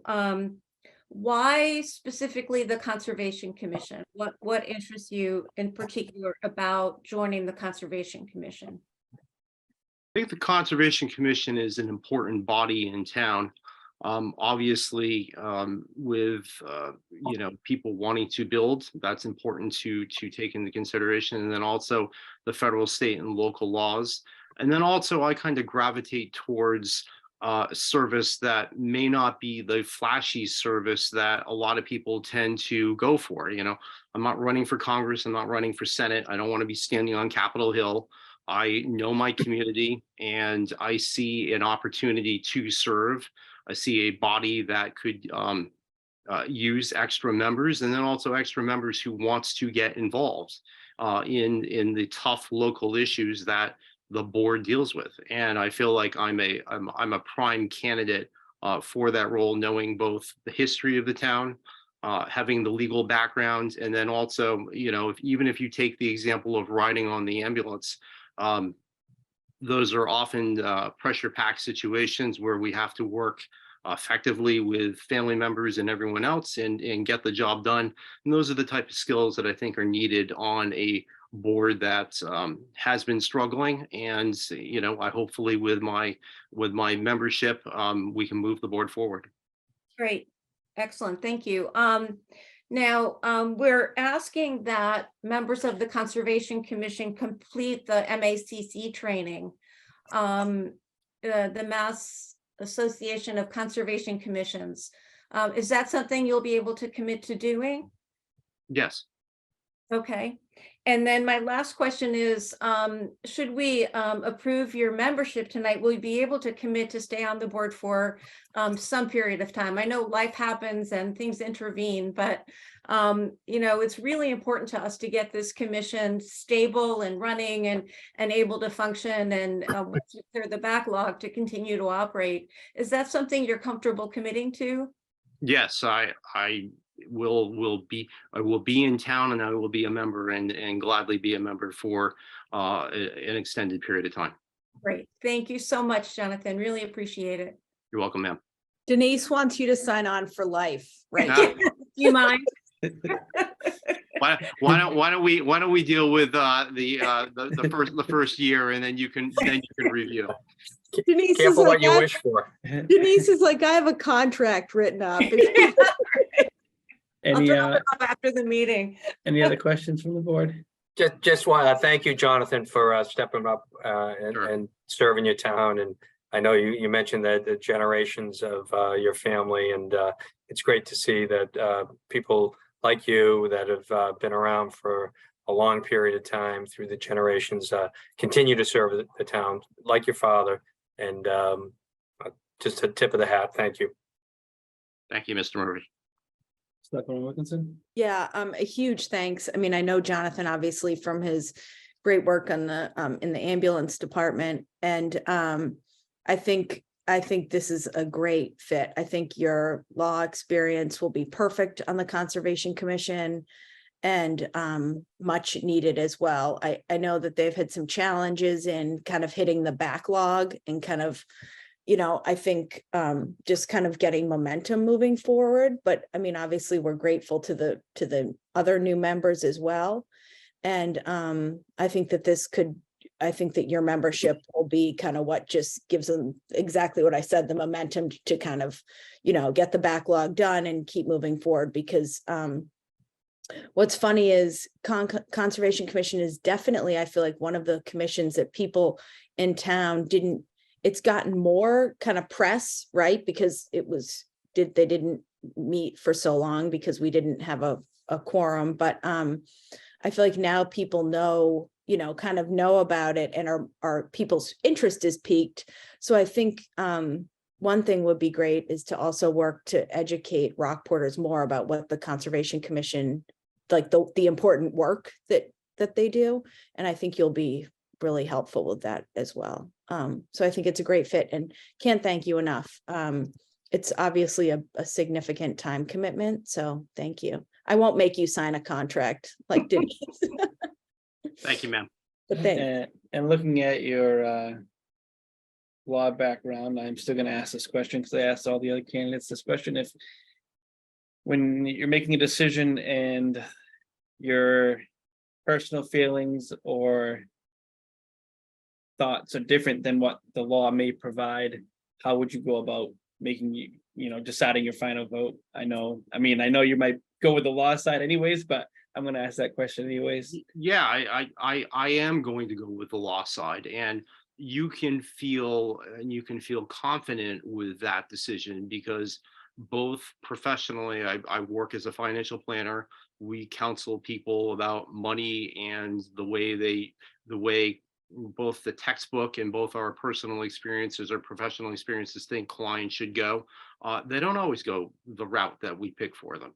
And then also on the ambulance, there may be times where someone's medical decisions, are not the ones that we as providers would make. They may refuse care that could extend their lives or help their lives. Certainly that's a tough decision for anyone who rides on the ambulance, but that is, as long as you're with it and you can make those decisions, that is your decision to make. So, those are two examples where my personal views may not necessarily reflect what I would like to see happen, but, those people can make that decision. And that applies to the Conservation Commission, where my personal views may not be the ones that win the day, but certainly the law is there and that needs to be followed both from the feds, state and local guidance. Thank you. There's no further questions. I'll entertain a motion. I think that's me. Hold on, sorry. I move that the board appoint Jonathan Lilia to the Conservation Commission for a term to expire on June 30th, 2025, and subject to the board commission membership policy, that he complete the MACC commissioner training within 1 year of appointment. I'll second that. All right, any further discussion? Seeing none, roll call vote. Selectwoman Wilkinson, Aye. Selectman Murphy, Aye. Selectwoman Donnelly, Aye. and Selectman Brackett votes aye. Motion carries. Congratulations, Jonathan. Thanks very Thank you, much, sir. Jonathan. Thank I'll you be very much. stopping by later with the contract. I'm sure they have plenty of work for you to get off the ground running. So Thank Sounds you. good. thank Looking you for forward to it. stepping up. Thanks. Thank you very much. Have a good evening. You too. All right. Next up on the agenda is interview and consider appointment for a rights of way committee member, Rebecca Paradis, or as I know her, Rebecca Morrissey, as I know her as. So I'm gonna have to find her again because my screen is all messed up. She unmuted yet, Mitch? Yep, I'm unmuted. All right, I see you. There you are. All right. How you doing? I'm good. How are you tonight? Good. If you would like to tell us why you're interested in getting on the rights of way. Yeah, of course. Thank you all for listening to me tonight. And so my name is Rebecca Parody. I have lived in Rockport my entire life and really looking for an outlet to start contributing to the town of Rockport. And rights of way was something that presented itself. It gives both the meeting structure of, working through different issues, but also it gives the work days that we do on a monthly basis to provide trail clearing. So it was just a great combination of both the structure of meetings plus physical work of getting out there and seeing the community and enjoying the trails that are available to the public. All right. Turn it over for questions from the board. Selectman Murphy. Rebecca, thank you for stepping forward. The Rights of Way Committee is such an important committee here in town because over time, if we don't keep those trails open and so forth, people begin to think that it might be their land and so forth. So it is clearly one of the most important committees that we have here in town to ensure that open space and public space is available. But just curious, what made you choose this committee where there's so many other committees like Board of Selectmen? I'm just Well, kidding. You don't want to do that. Starting to dip my toes into the town politics. I would stay right there. Yeah. So this is something, I enjoy the trails across the whole town with my family and dogs. So it's really something near and dear to my heart that these areas still become, are available to us and then future generations. And I think it's the day-to-day work that keeps them available. Great. Have you had an opportunity to attend any of the meetings or via Zoom or? Yep. So we've had in-person meetings. I have actually been attending since August and done all of the work days that have also been part of that timeframe since August. Great. Yeah. Great. It's a wonderful group. So thank you for putting your name forward. Yeah, they're a great group of hardworking people. So. Selectwoman Wilkinson? So I just have to point out that I know Rebecca fairly well. And it would be remiss not to say that Rebecca comes from a long line of volunteers that have kept this ground, that have kept this town running. And I think it's awesome that local kid grew up here, recently bought a house here, bought her first house here, and now she's giving back already. It's like a win-win. And these are my favorite selectmen nights when we have, I won't say kids because you're not a kid, but when we have the younger generation in town, like giving back so quickly. And, I know you work all day and then you come home. And so thank you so much for stepping up. Thank you. Selectwoman Williams? Yes, Rebecca, yes, it is good to see somebody else coming forward who has a history associated with the town as much as you do.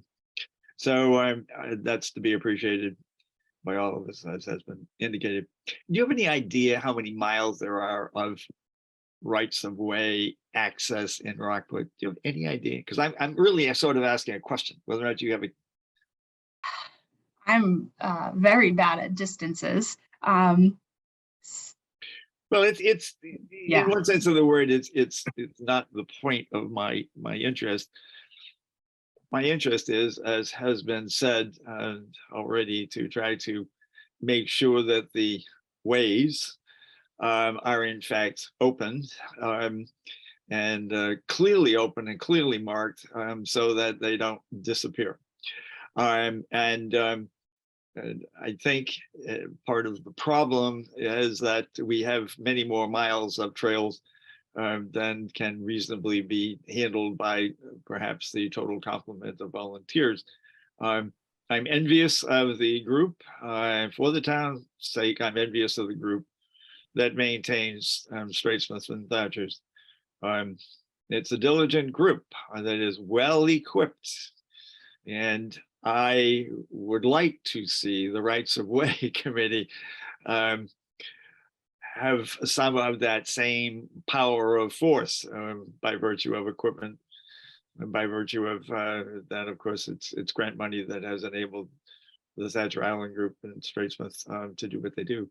But it would be a great asset to the town in the efforts to keep these different ways open for the body that is a part of the Rights of Way Committee to grow and to attract money and to have a complement of equipment that is more than perhaps what they might bring with them on a workday. So I would offer that as a goal to you. In other words, something to, generally speaking, work towards and turn to the Thatcher Island Committee to find out more about their success story, if you don't already know it, to help you. Yep, I actually attended the Thatcher, I'm sorry, Straight Smith meeting this past year, their annual, just to see the great work that they've done. Hopefully, I mean, they have some pretty labor intensive work that they do out there on those islands. And so it is definitely something to strive towards. I know something that was discussed in the last meeting was starting to catalog each right of way and also what condition it was in. So I think that's a great project that's in the future to really give, you know, a point of reference to all of the areas that we have access to, and that if we see changes throughout the season or throughout the years, that we're able to look back and say, this was how it was, and this is how it needs to be maintained. Sounds like a great plan. Yeah. I think it should be pointed out that Thatcher's Island and Straight Smith does a tremendous amount of fundraising as well, besides grants. All right, any other questions? If not, I'll entertain a motion. Yes, Mr. Chairman, I move that the board appoint Rebecca Parity to the Rights of Way Committee for a term to expire on June 30th, 2023. Do I have a second? All right, any further discussion? Thanks, Seeing Rebecca. none. And thanks to the other Rights of Way members who are here tonight. There are several. We have so many If- screens, it's If hard to. Monica's here, I'll let, if she wants to say Monica's something. here, Tom is here, Nathan's here, yeah. Nathan's here? Do you want to unmute Monica? Should we vote? Well, I was No, gonna, it's not yet. still in the discussion mode, so I was gonna Oh, let her okay, say something. sorry. 1 second, Monica. We'll get you.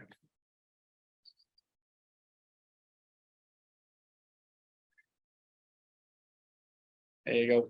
Okay, thank you very much. I don't mean to upstage Nathan if he wanted to say something, but I didn't want to let the opportunity pass to just to recognize Rebecca for how committed she has been. As she mentioned, since last August, she has come to every work day and really throws herself right into the fray, building boardwalks and doing the trail clearing. And she's been such an asset to the committee. And so eager to be made official. So thank you very much for taking this up this evening. And I also appreciate Herm Lilia's suggestions about really expanding our or setting higher goals for ourselves. We are buying more equipment and we are expanding the work we do. It's a slow process, but certainly a worthwhile one. So it's good to see the support for those efforts from the Board of Selectmen. Thank you very much. Thank you. Any other comments from the other members? Yeah, Mr. Chairman, that motion that I made, I read it from the motions. It said to expire on June 30th, 2023. Should that be 2024? Nope, it should be 2023, then we'll reappoint. correct. We have to finish out the term that's open. Oh, okay, that's okay. Very good. Thank you. Then any other comments from the other Rights of Way members? Nathan or Tom, you guys are all set? Nathan? I will get you unmuted there. There go. Thank you. Just that Rebecca's been awesome. This is the future of the Rights of Way, and people like Rebecca who come forward and give us a great hand. And she is smart and ready to work, and we deeply appreciate her effort. So thank you for your support.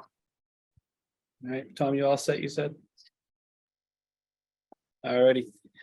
And then as Nathan said, I hope, you know, more younger people start to step up. It would be nice to get them on the committee, so. So roll call vote, Selectman Wilkinson, Aye. Selectman Murphy, Aye. Selectman Lawyer, Aye. Selectman Donnelly, Aye. and Selectman Brackett votes aye. Congratulations, Rachel Parity. I'm not gonna get the name wrong twice. And then can't wait to see you get to work, and I'm sure their other members are glad to have you on board finally. Thank you. I've seen a lot of pictures online of the Rights of Way with people working. Now we see you in them, so Thank you very much. I'm thank you. excited. All right, next up, we have discussion of affordable housing. We're gonna have Lori Kaiser here, talk about the town bylaw, and then Jeff, I thought I saw him. He'll be talking about a nonprofit after Lori talks about the bylaw. So with that, we'll turn it over to Lori Kaiser. Chairwoman of the Government and Bylaw Committee. Now I'm unmuted. Nope, I'm unmuted. Yep. Okay, great. Good evening, Lori Kaiser, Chairman of the Government and Bylaw Committee. I'm here on behalf of the Government and Bylaw Committee to discuss Rockport's Affordable Housing Trust Fund bylaw that was passed by town meeting in 2017, but was never implemented by the Select Board. I sent the Select Board a memorandum dated December 21st, 2022 that was in your packet for tonight's meeting. It gives you more detailed information that I hope will assist you in your deliberations. For the general public listening, the short version is that the Government and Bylaw Committee, by unanimous vote, recommends updating the Affordable Housing Trust Fund bylaw for the fall town meeting. And in addition, also by unanimous vote, Government and Bylaw recommends that the Select Board should consider immediately appointing 5 members to the trust. This would constitute a quorum, and the trust could become active now. And the reason that Government and Bylaw suggest activating the bylaw before amending it is that time is of the essence. The town will shortly be hiring a consultant to work on the housing production plan and the related strategic plan. Activating the trust now would allow the trustees to organize and be ready to assist the planning board to develop the plan with the consultant. Local input, especially with regard to the needs for moderate income, workplace housing, and senior housing, is an essential part of developing a good plan. And a good plan not only is necessary to obtain certification from the Department of Housing and Community Development, which will allow Rockport to obtain safe harbor status under 40B, but starting the development of a strategic plan now is essential if Rockport is to make meaningful progress to meet its affordable housing needs. While the planning board can implement zoning changes that will allow increase in housing stock, it is not the entity that will develop the strategic partners and funding sources to address Rockport's affordable housing needs. The trust is that entity. But if we wait until the bylaw is amended at fall town meeting and approved by the Attorney General before activating the trust, we will lose another year. While Government and Bylaw thinks it was reasonable to assume that the bylaw was unworkable with 9 trustees and the requirement that 4 of the 9 serve on other boards, in the opinion of the Government and Bylaw Committee, the bylaw was otherwise sound. The bylaw gives Select Board sufficient oversight of the trust. In addition, it creates a balance between town meeting control and the ability of the trust to develop and implement a viable plan of action. The bylaw should be implemented now, and the Select Board should take the important step of appointing a minimum of 5 members immediately. That's it. Thank you. Thank you, Lori. Any questions for Lori? I know you've seen it in the packet. I don't know if you guys have fully been able to read through it all, but any questions? Selectman Loya?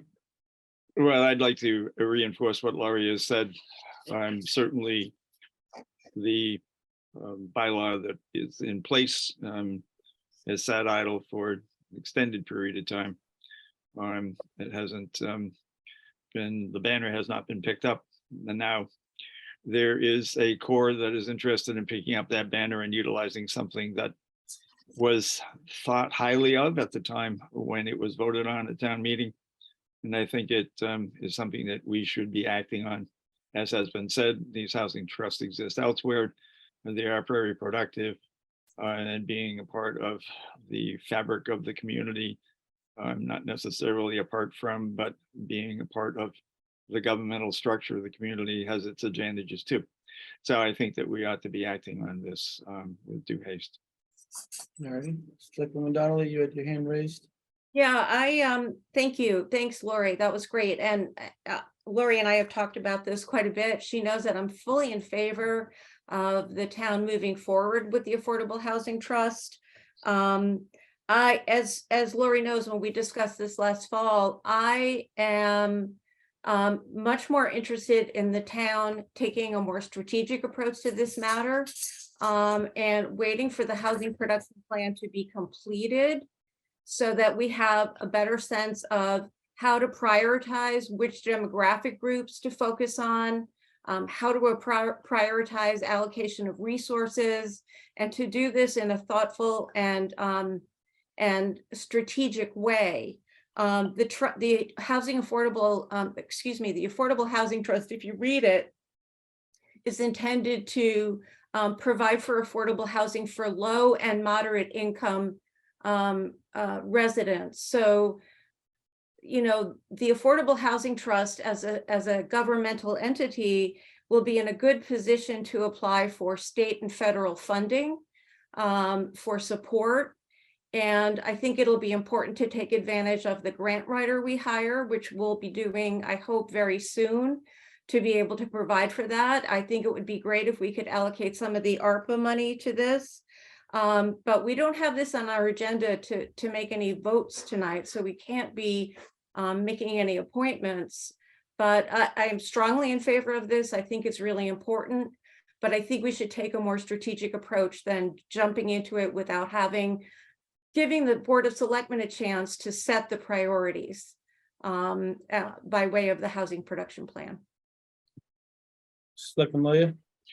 Oh, well, Selectman Wilkinson may have something to say before him. Go ahead. Oh, go ahead, Herm, go ahead. Well, the absence of something on the agenda with regard to voting on the issue does not preclude the motion that I would be proposing.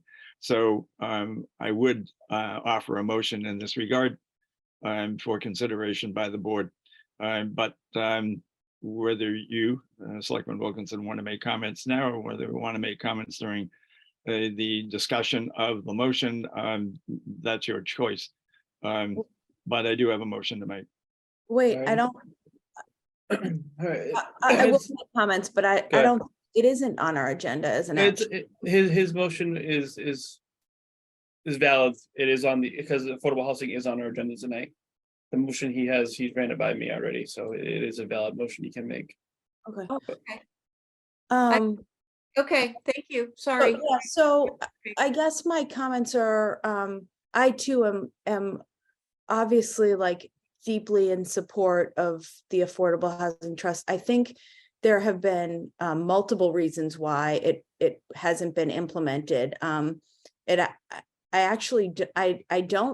I don't think it was because of the number of people. I think it was because of the limitations, because of how the bylaw was worded, which is why our prior discussions have been about the selectmen kind of taking the time to like reword it in a way that we thought is viable for the town. But which I'm still happy to do, which I was under the impression that that's what we were going to start doing tonight. But then I kind of got word that government and bylaw was kind of pushing this to happen. But my bigger issue, which is more timely, is that I think if a municipality if the town is taking this on the way it's written, the work of this, I think, would most likely fall on our office. And we just don't, at this point, until there's more help, we literally don't.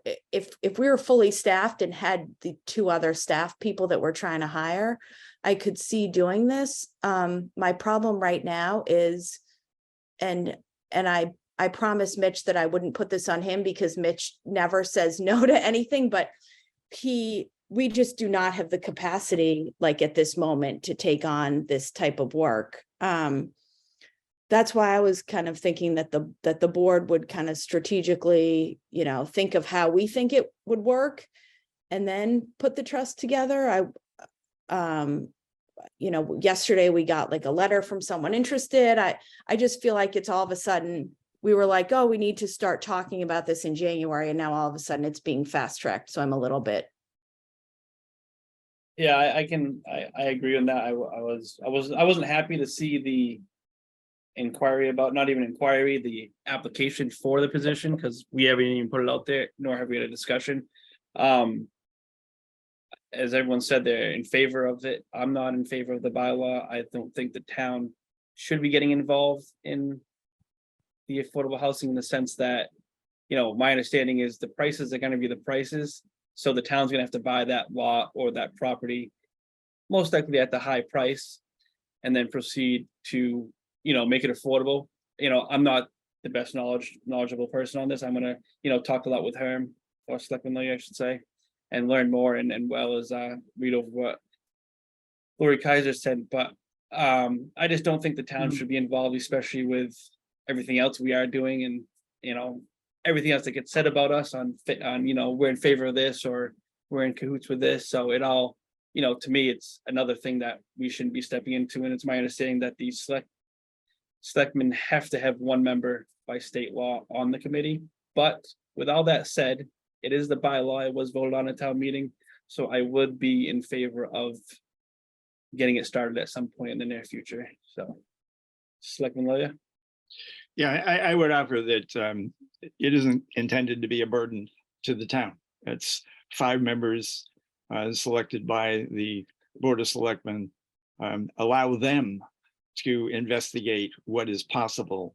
To wait until any of what you have mentioned is in fact fait accompli is going to just further delay the process. The process has been delayed since 2017. And 2 of the members of the board are in fact already looking at their own housing trusts. So to confuse the issue by complicating the prospect of selection of property in town with regard to 2 groups looking at it, and 1 group represented here on our board as being opposed to what has been a law since, or a bylaw since 2017, I think is a point that has to be made and should not stop the adoption of the bylaw that, again, has been here a long time.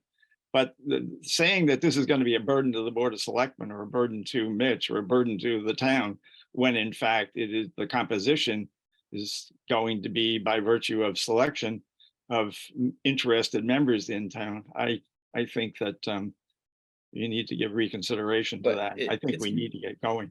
It's my understanding that the burden is still on the Board of Selectmen in the process, in all the processes that have to be completed, as I don't think the committee themselves have much authority from what I've learned. I could be wrong, but because of the way that the bylaw is written. Right. Looking. So I'm gonna go to Selectman Murphy right now. He's had his hand No, up. I understand this whole thing, but I also feel that the administrative, we're shorthanded at town hall right now in the Board of Selectmen, so we need to take that into consideration. We need to move this forward, I understand, but we're shorthanded 2 people in the office, so that has to be taken into consideration as well. Alrighty, and Selectman Lilly? Well, again, I mean, you're acting as if this is a burden on an office or employees of the town. And I'm saying that the composition or creating a committee of 5 to look into the aspects of this housing trust and how it can be funded, what the processes happen to be with regard to the allocation of funds for the purchase of property in town. That's all within that board's jurisdiction, i.e. they sit around and they talk. But to delay it further serves what purpose? It doesn't help the town when there is a need in town for affordable housing. You've heard the cries and you need to acknowledge, or you've acknowledged the cries, you've acknowledged the need. So what is the opposition to allowing this thing to start? So before I go to Selectman McDonald, my question to Selectman Lee is, if we appoint the members sooner than later, are we gonna say, go by the bylaw as it's written now, but it's gonna change with these recommendations, hopefully put forward by the Government Bylaw Committee at annual town meeting? So then some of the work might be cut out depending on how the vote goes. So the work they're doing now could be wiped off the table. I'm sure it's generally gonna say the same, but what bylaw are they going to be acting under now? Because there's only one bylaw, but it's getting the recommended changes are coming in a couple months. But they certainly can look to other trust funds that exist elsewhere around the state and gain the experience associated with their successes and their failures. But if you don't create a board, you just leave everything, to start in the fall. Come on. So Selectwoman Herm, Donnelly? I kind of feel like, so this is actually the discussion that I was hoping we would get into in January. So if you read it closely, and this is the nuts and bolts of why why this hasn't been activated so far. They can do practically nothing the way it's written without the Board of Selectmen. So they can't, obviously, the custody of any funds would be, I believe, the treasurer, I think the way it's written. And then any buying, selling, borrowing, everything has to be done through the Board of Selectmen, obviously. And so it says it right in the bylaw. So in my mind, that's frankly, I don't see a meeting happening without one of us or without actually the town administrator. Or the treasurer. So I'm just not seeing how it could happen without, how you're saying it could happen without our office. Yeah. And if I've offered my services Wait. to this I'm board. gonna go to Selectwoman Donnelly right now. She's had her hand up for a while. Thanks so much, Mr. Chair. I can tell you that having researched this topic for the past 2 years, first of all, I'm violently in favor of the town moving forward with this. And I think it's important that we do it, but that we do it strategically and not reflexively. The amount of administrative work that is involved in this kind of effort is enormous. It's not something that people who are playing an executive role on a board are going to be prepared to do. The workload associated with this is huge. I'd like to see the Rockport Housing Authority be brought into the conversation to see what support they might be able to provide. The other thing that I'd like to suggest is that I'm not sure that purchasing individual homes and making them available to individuals is the only way that the municipal affordable housing trust should operate. I'd like to see it look at other opportunities, such as making more rental housing available. Because if I may finish, because there's a lot of federal and state funding available for rental housing. There's very, very little available for home ownership. The town is in a very good position, especially with the focus of the new governor on housing, to be able to apply for those funds. So again, I just would like us to see us be more strategic. And I'd also like us not to minimize the administrative burden that is involved in operating a vehicle of this kind. All right, thank you for that. So I'm gonna go to Lori for her last comment, and then Selectman Lilly, if you'd like to make a motion, we can. If not, we're gonna move on to Jeff to present the nonprofit he's working on. Okay, So go ahead, am Lori. I unmuted? Yep. Good. I just wanted to take this, clearly people didn't really read my materials because I address all these issues. This board, you have people waiting in the wings with professional experience who devoted their lives to this. There you have lawyers who are ready to stand up and help you. You guys need help. You don't know how to do this. And what you need is one select board person to serve on this board. And I believe Herm has said he would step forward and do that. And then you need these people to help you also with that strategic plan.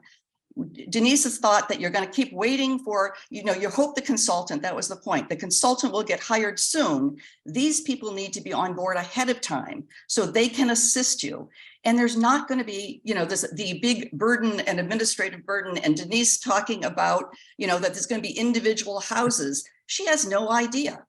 It is this trust and this group of people who will look at and help develop that strategic plan, looking at all the resources of the town and be able to move us forward. So that is how you get your strategic plan, are these people. And I think you guys are desperately in need of help. And I think it's not going to hurt to go forward. And to your issue of the bylaw change, the bylaw is as I said, we've looked at it. It is fundamentally sound. It needs some, other than changing the membership, that's primarily what you want to do. And look at that. And as far as the select board, one of the things is to let this run for a while. The select board, you can put in much or as little effort really as you want to do, because you're going to have someone on the board who will assist you in, if you have decisions that you have to make. But you are a year or two out before you're going to be making any of those types of decisions that are going to encompass heavy administrative issues. And not only that, the trust can hire its own people and pay for it. It's just as I say, it's just a really big idea that you need to get started. And I know you don't understand it, and you really should get help. Wow. That's Wow. That's not. All right, thank you. So she Yeah. targeted you, Selectwoman Donnelly, if you'd like to respond. Yeah, I mean, Anything. the only thing I would say respectfully, Lori, is that Yeah. it's up to the Board of Selectmen to set strategy, not for people who are appointed by the board. So, all of that aside, thank you very much for all your work. And it's great that there are people lined up and waiting, but it's the role of the Board of Selectmen to appoint those individuals and to set the strategy for affordable housing for the town. And then Selectman Lilia, if you have a motion, I'll take that. If you. want I to have a proceed with comment it. beforehand. I'd like to make the All right, comment. just make it quick, please. Where this motion is in fact now going to be voted on before the offering of both Selectman Donnelly and Selectman Wilkinson for another entire efforts. It's entirely inappropriate for Selectman Donnelly and Selectman Wilkinson to be voting on this motion when in It's fact not. it's going to be followed by their own personal effort in this regard. Can So I- go ahead, respond. My comment? Sure. Herm, both Denise and I, as part of the Rockport Community Land Trust, reached out separately to the Mass Ethics Commission and both got a ruling. We both filed a disclosure that we are both on the board of the Rockport Community Land Trust. The attorneys at the Ethics Commission advised us separately that we are fully able to participate in this. We've both filed disclosures, and that for Jeff's proposal next, we will both be recusing ourselves. And the reason is because they are totally separate efforts. And we are, as Denise and I stated, we are wildly in favor of both of them. In my opinion, I would love if there were 10 different entities working for affordable housing in Rockport, because frankly, my goal is just to get affordable housing. And because I've known for 15 years that the way that the bylaw was written isn't going to work here, we started something else. And for you to just accuse us of being inappropriate is actually like really is actually really upsetting to me, because I have a deep respect for you and the work we do together. And to say that we are like acting inappropriately, we've been at this a long time, and I would think that you would think more highly of us. May I? I'm only interested in a motion if you have a motion. If not, I'm going to move on. But there's a personal attack on me. This And is not a personal attack on you. I'm saying that I've worked with you since 2018 when we all went to Maine. And I saw the two of you crash a program that in fact could have been All right, initiated. no, we're not going to do this right now. This is getting out of hand, okay? That's true. If you have a But motion, but the I'll point entertain a is- motion. The point is, I have a motion, but All the right, then point let's is, entertain it. you can't vote on this and then recuse yourself on the other. That's inappropriate. So does this have to do with our next presentation? Yeah, it No, does. it No doesn't. action. There's no action that's coming up with the next presentation. Mr. Chairman, All I Chairman. simply have is Jeffrey having a presentation. That's all I have for it. Mr. Yes, Chairman, Selectman Murphy? thank you very much. Before we get a motion and so forth, may I suggest that we table this until after town meeting, after we deal with the planning board stuff and get that all straightened out. And we have two more staff members in town hall. I would suggest we do that. I told him I was familiar that I'd entertain his motion. So if he wants to make it, I'll give him the opportunity to make it. Okay. So I'd like to make the motion. I move that the select board vote to activate the Rockport Housing Rockport Affordable Housing Trust by establishing a board of 5 members solicited from the residents of Rockport who send letters of interest to the select board for consideration, followed by the interview process. I will second that for discussion purposes. Alrighty. Anyone want to discuss real quick? Or I'll just start off if you want like me to. Selectman Lawyer. Selectman Lawyer, go ahead. Okay, I will simply make the statement that we as a board are looking feeble. We are not meeting the needs of the town. We haven't started. We crushed something that could have started in 2018.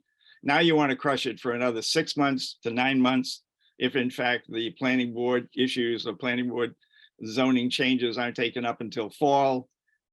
Why? That's all I'll say. Why do you want to keep postponing something that's unnecessary? That's already been discussed at length, so I'm going to start off by saying I have no problem moving forward with this, but I'm going to state now that if our office becomes burdened with this, it will take a back seat to other priorities that are higher up on our list at the moment. So that's how I'm going to proceed forward with this. I'm all right moving forward and accepting applications if you want. We can get something written up to put out there for applications to come forward. Any other discussion? Selectwoman Donnelly? Yeah, I think it's unfortunate that this is being positioned as some sort of competitive head-to-head effort. The need for affordable housing in Rockport is large enough that I think any efforts should be welcomed, as I welcome the Affordable Housing Trust in moving forward with it, and they should be complementary. This is not a competition. This is something that we all need to be focusing on and working on. And I think it's unfortunate that that's the turn this has taken in this discussion. And I do have to say respectfully, Selectman Lilia, that I resent the implication that there is anything other than goodwill or integrity or good intentions on my part and the part of Selectwoman Wilkinson. You filled out a disclosure to be able to vote for a fire engineer, even though your grandson's on the fire department. We did the same. We are committed. I speak for myself and for Selectwoman Wilkinson. We're committed to behaving ethically. I am in favor of this. I want to do it the right way. I'm sorry it has taken this long and that the town has not acted on this before. I don't think that's a reason to do it in a way that doesn't allow the Board of Selectmen to participate in the strategic process. I'm the Any further, representative. any further discussion? Selectwoman Wilkinson? Yeah, just to add, I guess it's upsetting for all the work that we put in that that Herm thinks that we're personally attacking. The opposite, Herm. I wish that we could all work together on something, which I actually thought tonight's January meeting was going to be the board putting our heads together to figure out how the affordable trust bylaw could be amended to work. Instead, unfortunately, Lori has come and told us that none of us know what we're doing, which has also been upsetting to me because frankly, we have spent dozens and dozens of hours on the bylaw, on going to Maine with a group of people in 2018. It crashed because of COVID and because of people having enough time and energy, and frankly, we now have people who are willing to bring it back and make it happen. And the efforts are completely, we could when I say this, we could have 10 different efforts working towards affordable housing, and that would make my day. But I guess it's upsetting to me that this is where we're at tonight. But I just go back to our office does not have the bandwidth to frankly even take applications for this right now. Mitch is working 90 hours a week, I'm gonna guess, and we are hiring 2 more people. And I think that this board needs to take some time in a workshop setting to look at the bylaw and see what we think could work and what could work with the staff that we have. and look at it strategically, as opposed to being told that we don't know what we're doing and we just need to run with it. Because frankly, I've been elected for 16 years and I never just take what we're given and run with it. So I'm gonna do a roll call vote. If everyone's all set with that, I'm done with the discussion.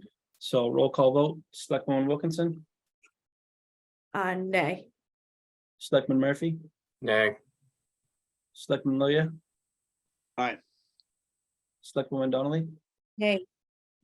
and Selectman Brackett votes aye. Motion doesn't carry. So next up is Jeffrey, just for our presentation. That's all we're doing with him. Learn what his group is doing. I'm going to recuse myself right now. Already, Yeah, so I'll recuse myself as well. Thanks. all right, thank you. We can get Jeffrey unmuted, and I'm purposely avoiding that last name so he can say it himself properly. Oh, mute tag. Can you try unmuting him again? There we go. All right. Wow. Well, Yeah. Do good you have a evening. screen share or anything that you're gonna need, or do you? No, I have alrighty. some prepared comments that'll take about 4 minutes. All right.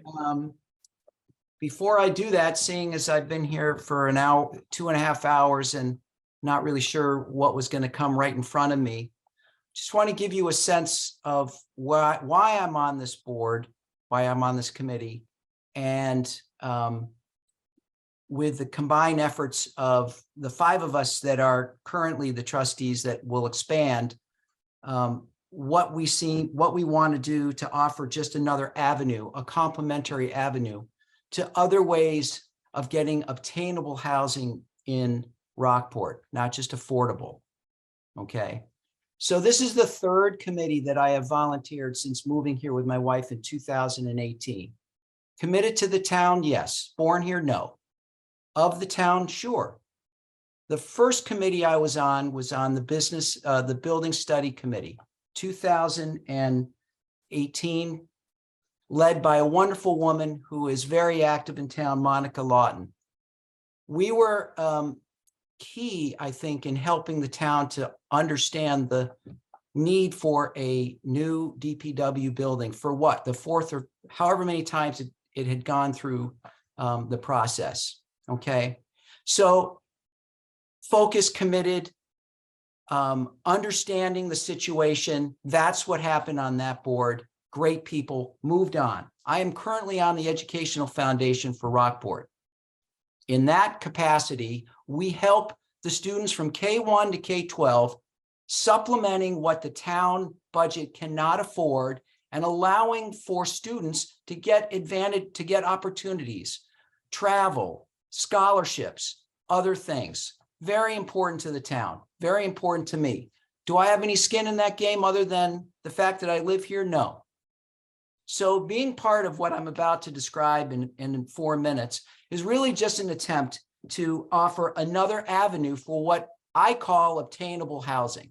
We have affordable housing, obtainable housing, whatever you want to call it. That is the route that we're going to try to take as a group. So if you'll give me 4 minutes, I will read what these prepared notes are from the committee of 5 of us who put these together. Sounds good.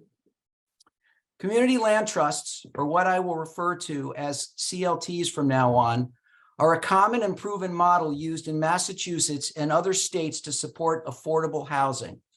For example, Martha's Vineyard, Chelsea, Somerville, Boston, Norwell, Harvard, and Lincoln are some of the Massachusetts towns that operate affordable housing CLTs.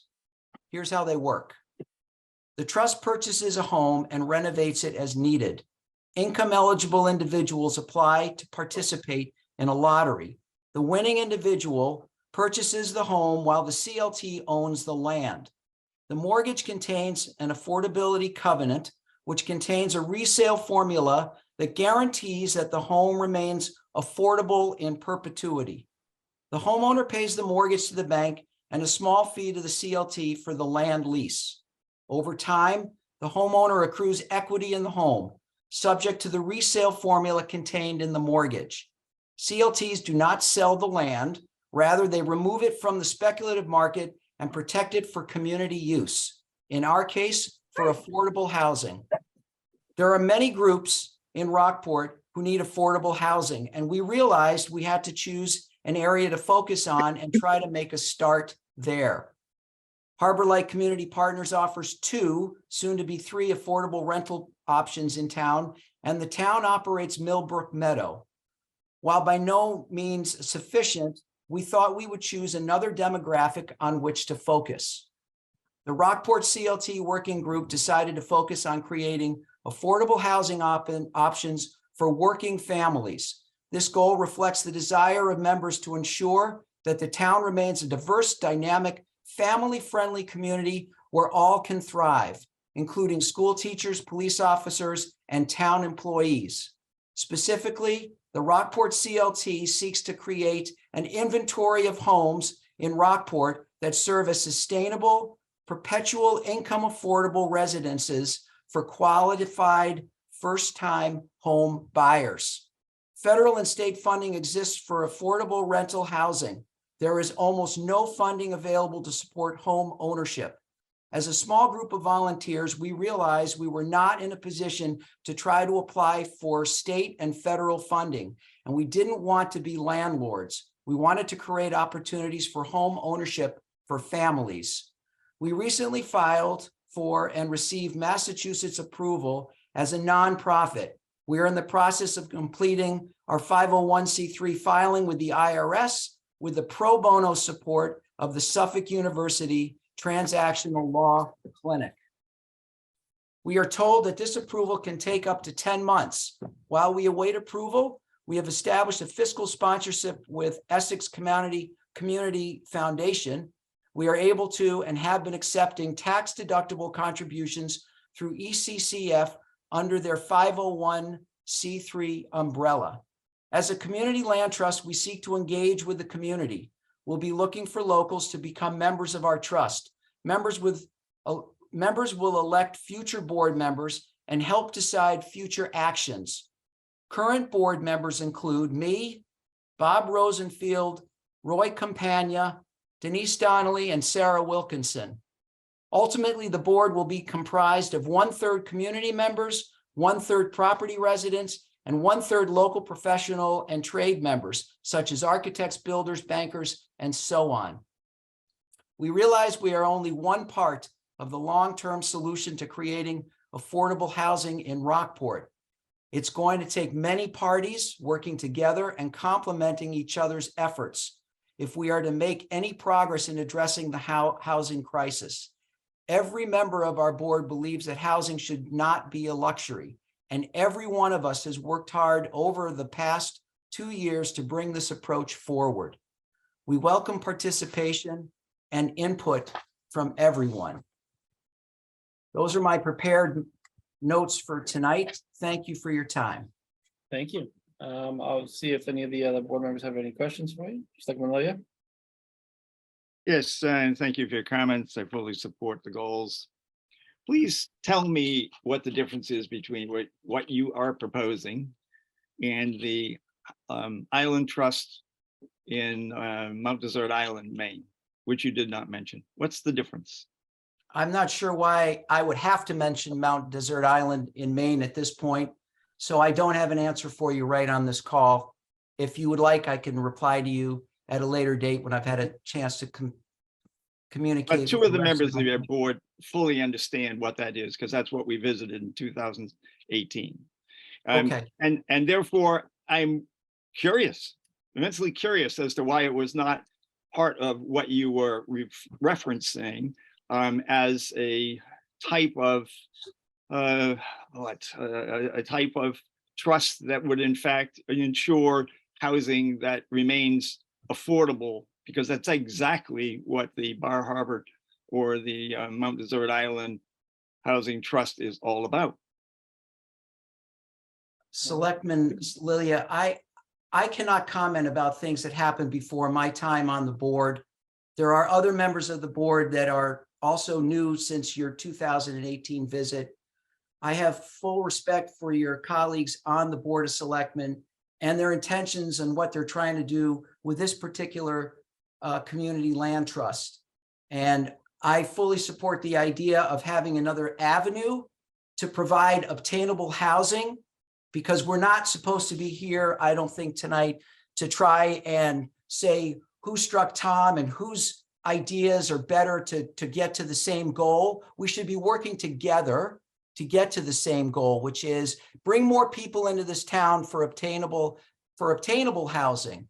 Okay, not just certain, we need the tapestry of the town to continue to remain fully woven. And right now we have an aging population in this town. We have a crisis with the high school. There's other things going on. And what I don't want to get into tonight with you is a debate about a prior bylaw that was put into effect prior to my arrival into this group, and the idea that we can't work together to get more people into the town that can afford to be here right now. So I can't comment on the Mount Desert situation. I really can't. And for once, you guys are a nonprofit and you have no need to answer to us or work with us, but I'm sure you will be in the future. But my question is, when you say sponsorships, are those, forgive me for not knowing all this information, are those people or groups ready to commit once you guys hit your nonprofit status? Is that essentially what the sponsorship means? Sure. So right now, if the goal of making up of the committee is in part is to get not only on the committee professional. Oh, I think you hit yourself. You muted yourself by accident. Hold on one second. All right, you were at goals. The goal of the committee is to be comprised of a number of different areas, as I said, and in the sponsorship process, as we find opportunities to acquire and then be able to support the purchase of the homes and own the land, we're going to have locals involved who will help us in the process of the building, the sponsorship of helping in the mortgages, all of those different areas that is goodwill in part, but helps us all in the end as a community. And so that is part of what I was talking to when I meant sponsorship. And it's my understanding you have a lot of local support already, and that you guys been working with, people that aren't necessarily on the board. You bet. Reached out a lot already, despite the nonprofit status that's going through. I think you said 9 months. Do you know how far you guys are in? We're as far as getting the process, I would say, so right now we can legally operate as a Rockport Community Land Trust. We have the account set up at ECCF for us to take donations. We are gonna get moving, as you said, as a private organization to try to make this happen. For one who has met a couple of the committee members only recently, I'm really impressed with what we've already been able to accomplish about making some of those contacts with important people on the island who can help to make these goals happen, which is for all of us to be able to have more obtainable housing available and remain available for the future. And I too would agree that the town, the Affordable Housing Trust should be able to get off the ground and operate. And I certainly didn't join this Rockport Community Land Trust to be in any way against what's happening there. I'm not against anything. I'm for what I believe in right now, which is to be part of this group that is motivated to find single and maybe 2-family home opportunities and to put them into the community where you wouldn't even know where they are. They blend right in. They are part of the fabric. That's why I said the tapestry. So I would love it if we could get both of these off the ground. I don't really have much to say about the Affordable Housing Trust because I'm not involved in that. I'm involved in the Rockport Community Land Trust. That's my focus. And that's what I hope over time that the town will be able to see the benefits of, and we all grow together with it. That's my goal. All right, thank you. Any other questions? Selectman Murphy? Thank you, Jeff. Thank you for all your hard work on this and your fine presentation. My question is, would it be possible in town renovating some of these existing large houses into smaller ones? Oh, boy. I'm not sure what you're getting at there, Paul, Selectman Murphy, but You can call me Paul. thanks, Paul. I'm not, I can tell you I don't know how to answer that question realistically. What we're trying to do is not change too much the footprint of existing homes. We're not trying to, remodel smaller homes into larger homes. We're not trying to take homes that shouldn't be more than, 1 or 2 families any more than that. So I'm not sure I can answer that question well. I mean, we have something that hopefully can be more talked about in the future, but we're waiting to see what happens. In that particular case, we would be taking one structure and moving it into 2 living units. I think that's our goal, is to stay within the framework of 1 and 2 family, where we blend in, where there's really no difference from the time we acquire to the time it is then given to a first-time home buyer for use during their life and their time owning it. We're not trying to change the look, we're just trying to keep the fabric of the town going with as many different demographics and income categories as we can. Yeah. Thank you, Jeff. You're welcome. Any other questions from the board? All right, seeing none. Thank you, Jeff. I hope you can come back in a few months or when you hit that non-profit status and You give us bet. another update and see where you guys are at. So thank you for that. Sorry you had to follow up with previous card discussion, but that's what happens. Thanks. So Thank you all for this. your Thank you service. for coming out. Thank you all for your service. We'll Thank see you, Jeff. soon. Bye. All right, so with the meeting getting later than I usually run for a meeting, I'm gonna skip down to, if we can get Selectwoman Wilkinson and Selectwoman Donnelly, because there's Donnelly. And I see Selectwoman Wilkinson's unmuted, no cam yet, but I'm sure she can hear us. I'm gonna skip down to the town meeting debrief, only because I feel many people are here for that and they want to hear what was going on, and then, I don't know, maybe include the what we look to for the annual town meeting right after that. So with that, we'll go to a debrief. If anyone wants to start off.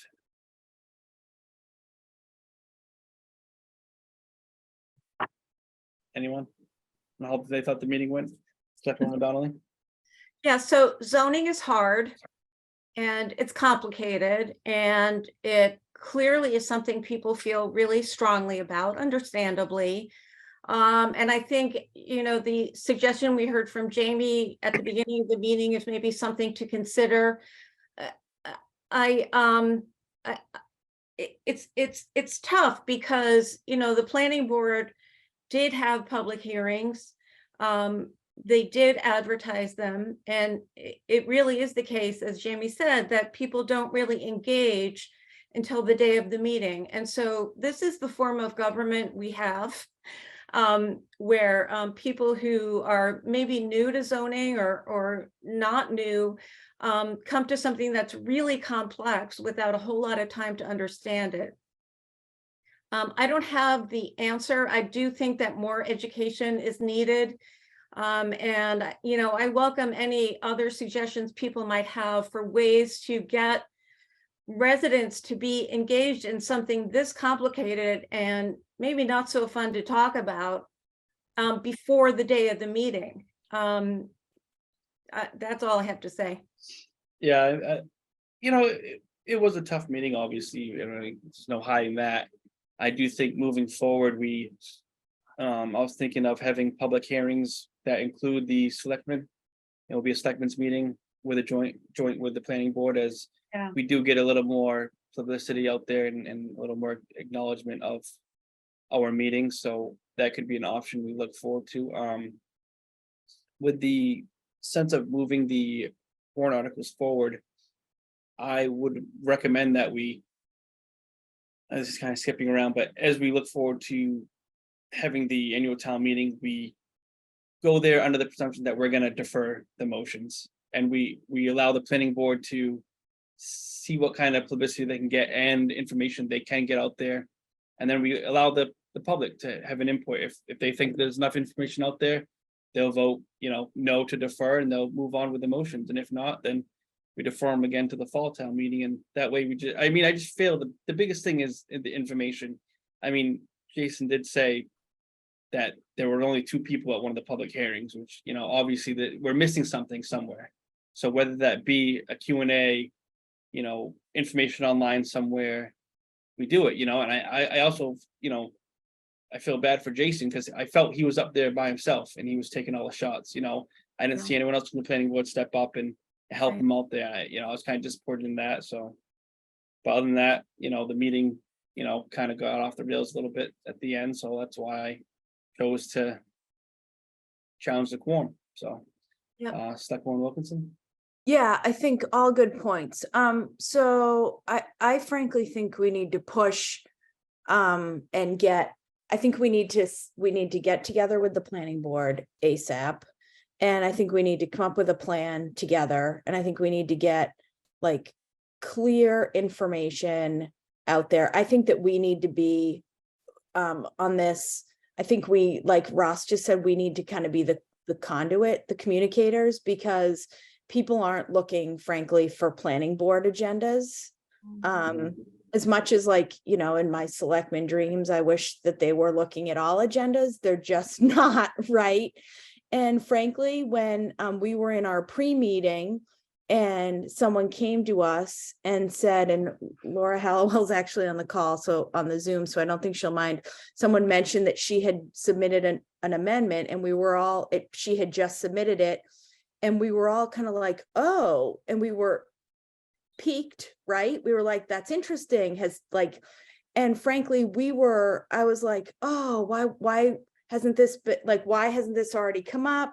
And frankly, I think we need to connect more. So I think we need a joint planning board selectmen's meeting.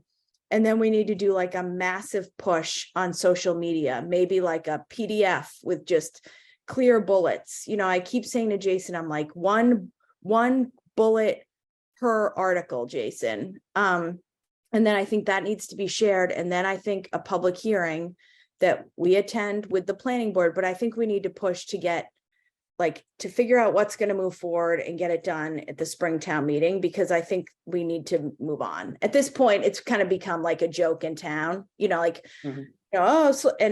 I think that we need to work with them on clear information that can be shared, and then several points of discussion. And because frankly, now that I've heard them, I think some of the amendments make a ton of sense, but we didn't hear them until the town meeting floor. So I think we need to be the ones that connect the information. And to capitalize on what you said, not that I would want to take away the zoning from planning board, but I think, Selectman Lilly and Selectman Donnelly are both very informed on these matters. And I think it would be helpful if we, had them step in with Jason and the planning board when they present maybe, some different points. That way it gives everyone a break from presenting at town meeting.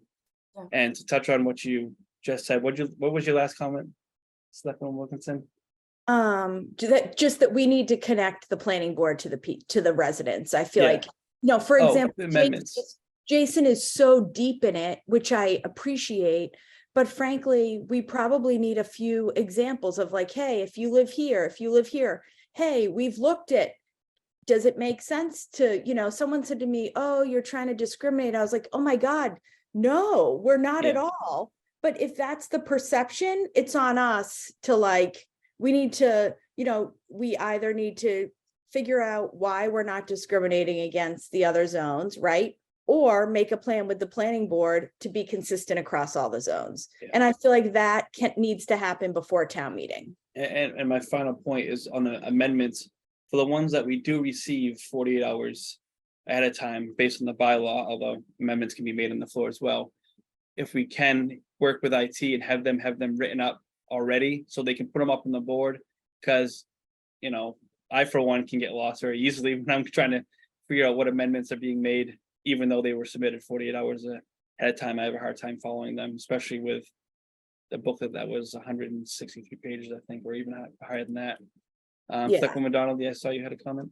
Yeah, I was just going to say at the last planning board meeting last week, one of the things that they talked about, which I think would be great, is two of the planning board members are architects, and they're going to work on using actual town data and visual representations to try to make explaining the proposed bylaws easier to understand. So exactly to your point, Sarah.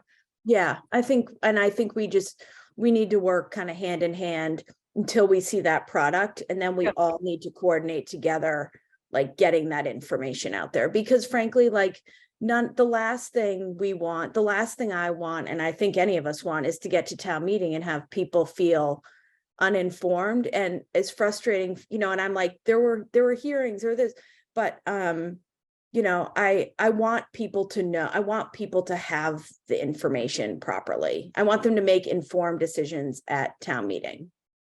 Yeah, and to Jason's credit, I mean, it doesn't do him any good when he says he can't remember why some of those things were changed, which was tough, I think, because people need to understand he's been working on these for, I want to say, what, 2 years, 3 years, maybe 2 years at least. So Yeah. some of the minor changes that are minor to him, maybe not to the public, are just that he will forget about them because it was a change that was just I wouldn't know why, because he didn't know why, but when he answers those questions, it doesn't put the trust into the public to vote in favor of the article, of the warrant article. So Yeah. that's another thing that we can work on, is the little things also have to be addressed as well. So Yeah, like there's no, it's almost like if you stand up at town meeting and say, this doesn't need to be read because it's so routine, like that's a red flag, right? Because I read some silly comment on Facebook that was like, this is how the selectmen get things passed that they don't want anyone to know about. And I'm like, the selectmen had no idea, like we had nothing to do with the zoning. Yeah. But it occurred to me, and I'm like, you know what? It's kind of like buck stops with us, right? So I feel like we need to get this to the finish line. And I feel like between now and spring, we can like pull it together, figure out like, did amendments get brought up the few days before that like should be brought up again now before, I feel like we're all kind of on the same page. Yep. Anything else from the board? Selectman Murphy? Thank you, Mr. Chairman. Sarah's correct. The buck does stop with us. And I don't know how, I mean, there was some pretty heavy stuff that was going on at town meeting, guiding zoning and so forth. But the information is out there and people can access it. People choose not to go to town meeting. I've been going to town meeting pretty much since I was 18 years old. And it's the same people over and over again. And I don't know how you encourage or how you get people to come on a regular basis to participate. And social media, people just sit there and complain about everything, but from the comfort of their couch. So I wish I had a solution in how we could increase the amount of people coming to town meeting. I will say, in terms of town meeting, when I was in Manchester, we would have a pre-town meeting a week before where all the boards would get together. The finance committee, the planning board, the school committee, board of selectmen, and it would have like a dry run. And I think that may be, although it's another meeting, that may be a good way to get all the ducks in a row to make some of these meetings go a little bit smoother.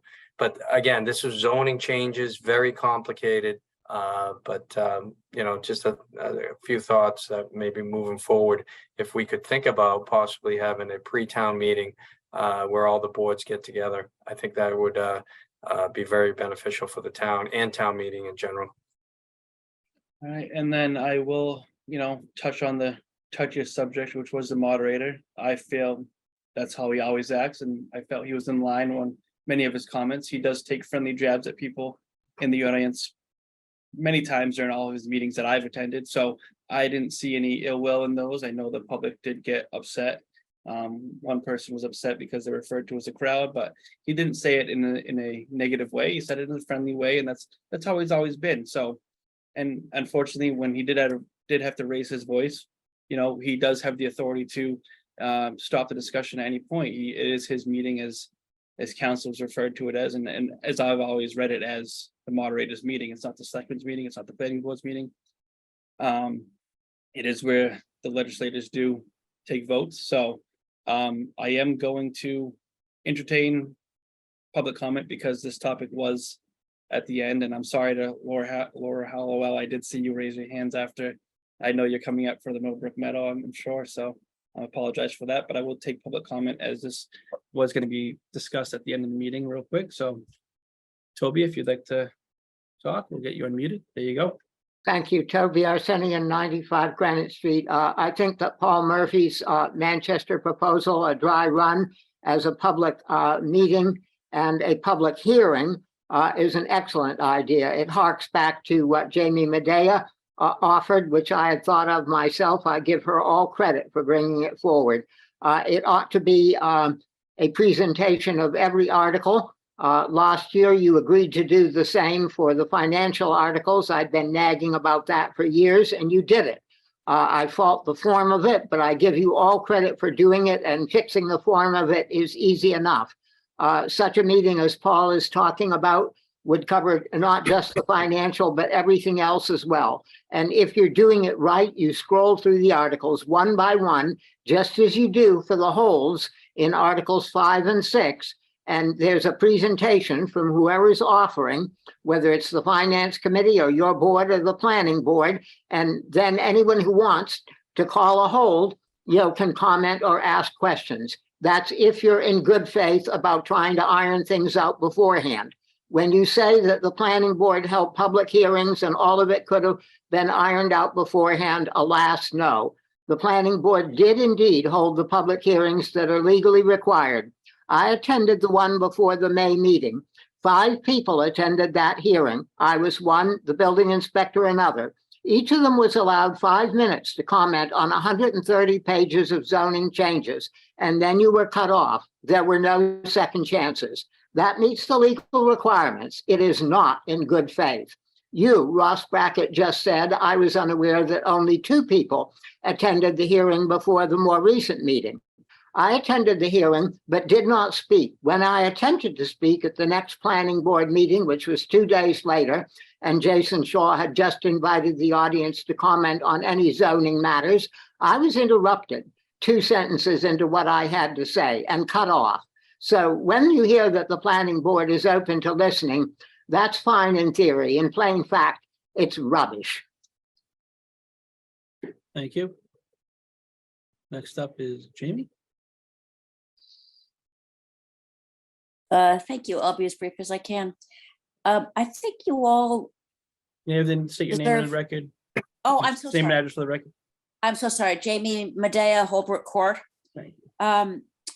I think you all deserve to know that the whole R district is up in arms after this town meeting.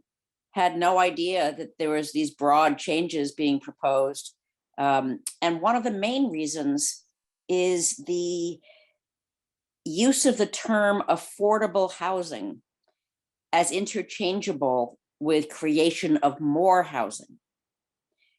People are finding a sense of disbelief because they believe in the market forces that if you create more housing, unless there's some restriction to it, it's going to just become another second home, apartment, another vacation rental, and not more affordable housing. So I just wanted to share that it would be very helpful in zoning in particular to do these written changes that describe carefully what's proposed, and in particular, distinguish between affordable housing and more housing. Thank you very much, all of you. Thank you. Next up is Dawn.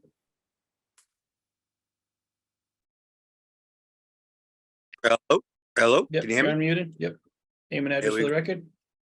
Thank you, Don Campbell, 5 King Street Court.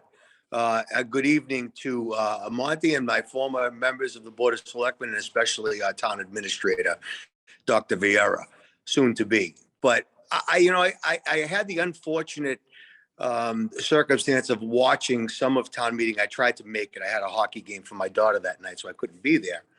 But I saw the attack on moderator Visnick. And I say attack because I've known Bob Visnick for a very, very long time.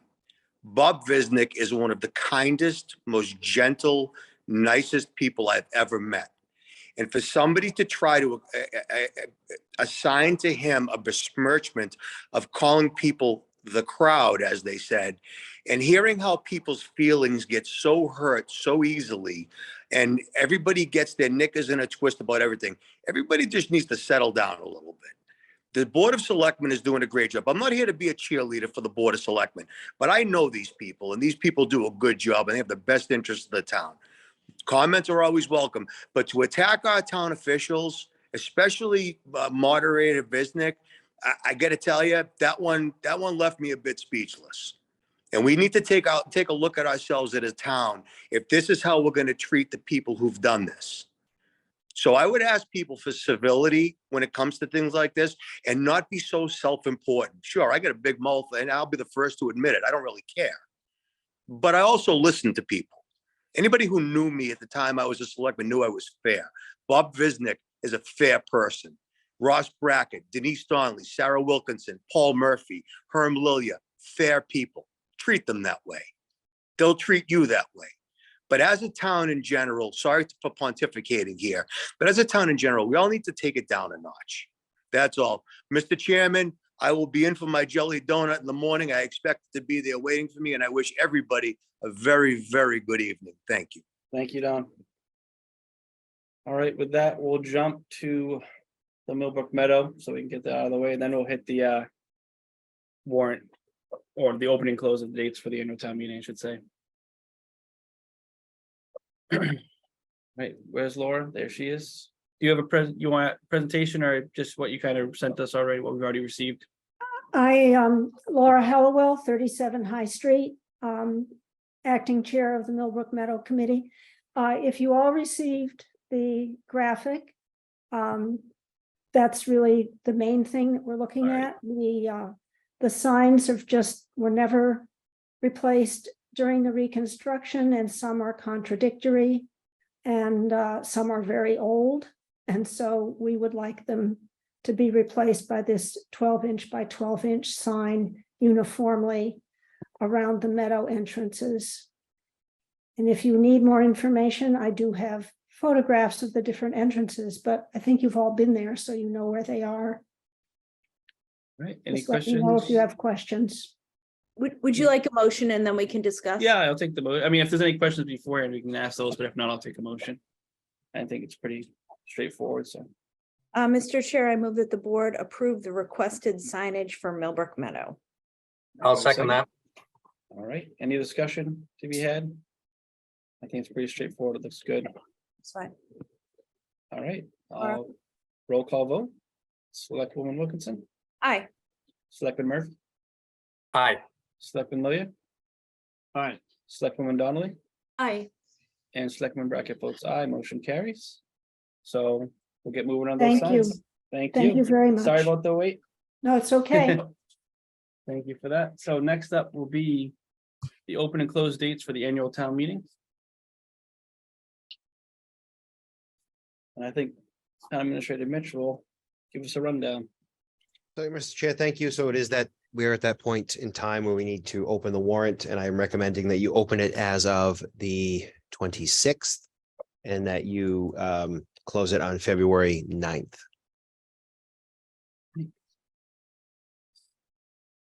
It's January 26th for everyone that wants it official.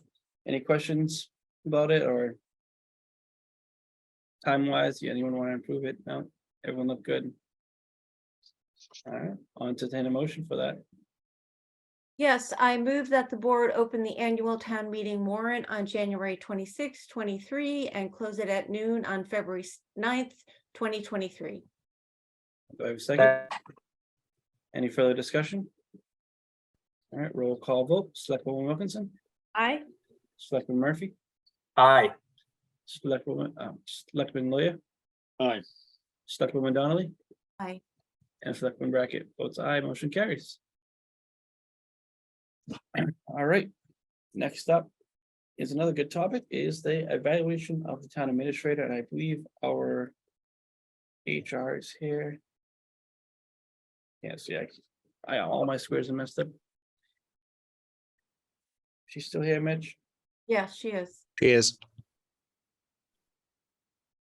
Oh, there she is. All right, I got her. Hi, everyone. How are we doing, Michelle? Good evening, Chairman Brackett, and other members of the board. As you know, each of you were giving a blank form to complete for the town administrative evaluation. So this is the first time that you're all seeing this composite evaluation form. Do I have permission to share the screen, Chairman Brackett? I believe you do.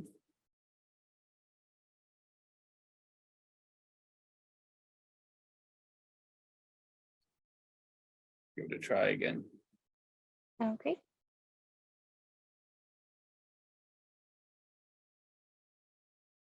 I'm not getting the prompt on Nothing this yet. end. I got the Submit. number ending circle of doom. Monty's working hard over there.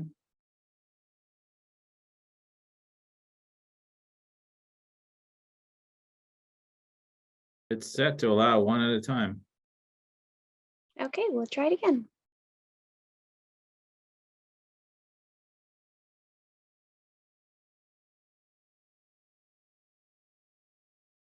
Not getting anything on our end, so.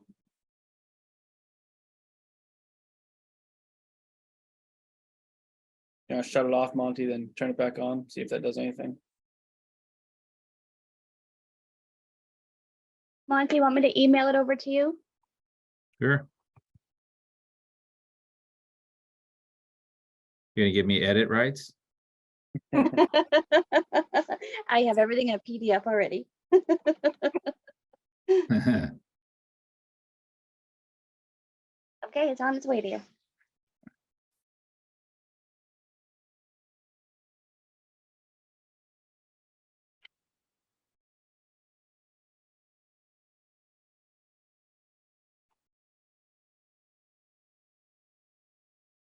So I just have to, while Monty's loading that, I'll just have to say that it's actually a really great process to be involved in this.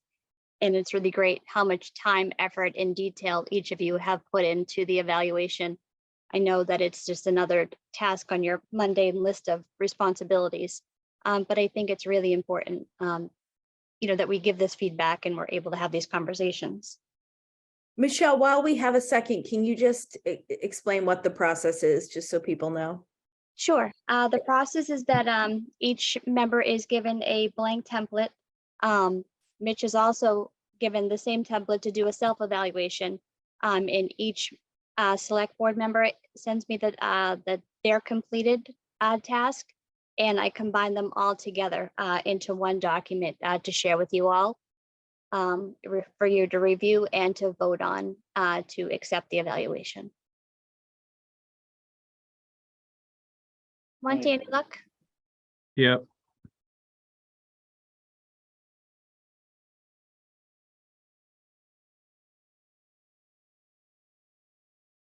All right. All right. So if you just kind of want to scroll down and. the Can you board make can that read it bigger? over. Can you make it bigger, Monty? Yes. For us older members? Well, it is a little late. So even I think I need a bigger screen.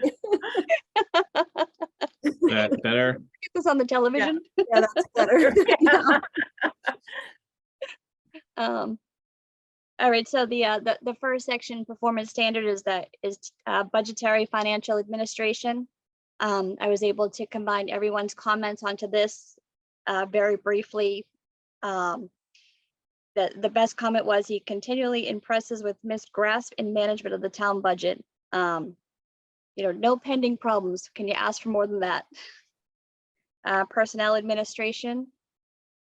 Mitch excels at personnel administration. He runs a tight ship, which allows the town to run efficiently and One effectively. second, Michelle. If you want to keep Sure. going, Monty. Go down to the personnel. There we go. There you go. Alrighty. Yeah, this is like a 16-page document, so. Okay. So you'll see that each of the comments have been added onto there from your submissions.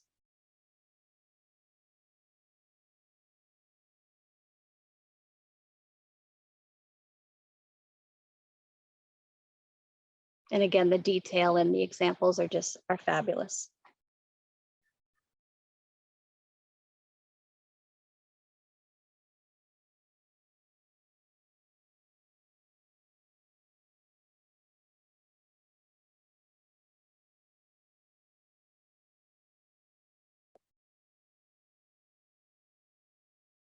Then the next part is supervision leadership. One of you had mentioned that his leadership is unmatched, that he's a born leader. One of the things working day in and day out with Mitch is that he has this way of making each person feel very important, that that you're part of a team and as a bigger picture. And not a lot of people have that skill. So it's great to be able to witness those conversations and know that people really feel like they're a part of a bigger something. And I think, speaking for myself, and that actually, I don't even think that was my comment, but that's something that we hear consistently. I think at least I do from town employees, kind of on all different areas of town, department heads, all the way down to all levels. Yep, yeah, agree.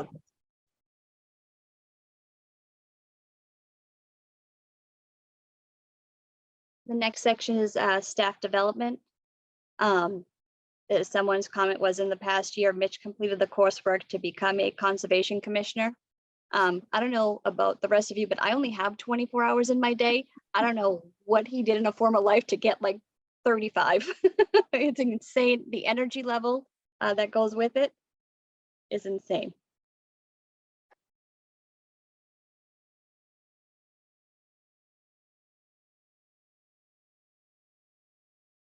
Public relations as the next section.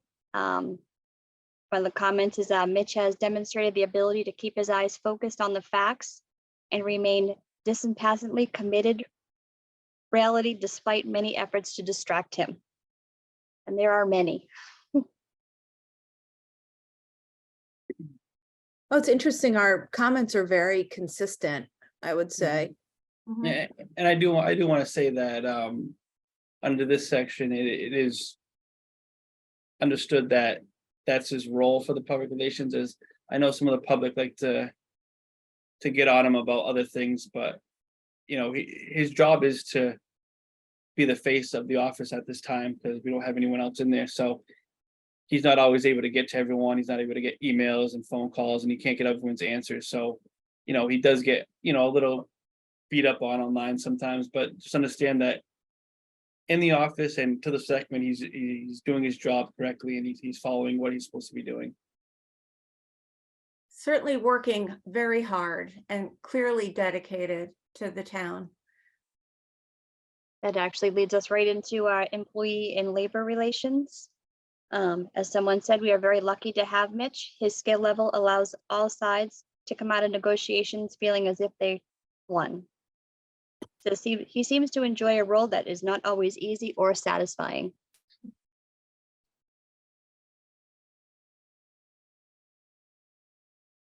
And next up is policy execution. Says superb. Mitch's knowledge and understanding of town policy is beyond that of a town official I have ever worked with. And I have to second that.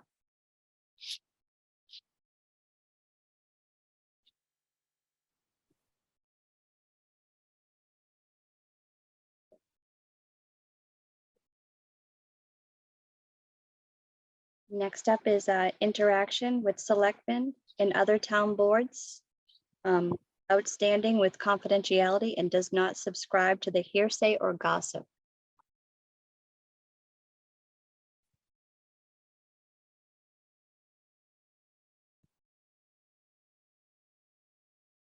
And just to touch on that with the boards and committees, as it was mentioned earlier, that he did get his conservation training, I should say, but even with other departments, he knows the ins and outs of them, or enough of that department where he can provide input to the heads of those departments as well, and help them solve problems and again, execute their policies as he knows how this should be done, as he is very knowledgeable in all aspects of the town. It's amazing. Next up is responsibilities set forth in job description and as assigned by the Board of Selectmen. Mitch is a master at keeping operations moving smoothly in a complex political and administrative environment. He That's a comes good off way to as, put it. Yep. Mitch comes across as someone with decades of experience.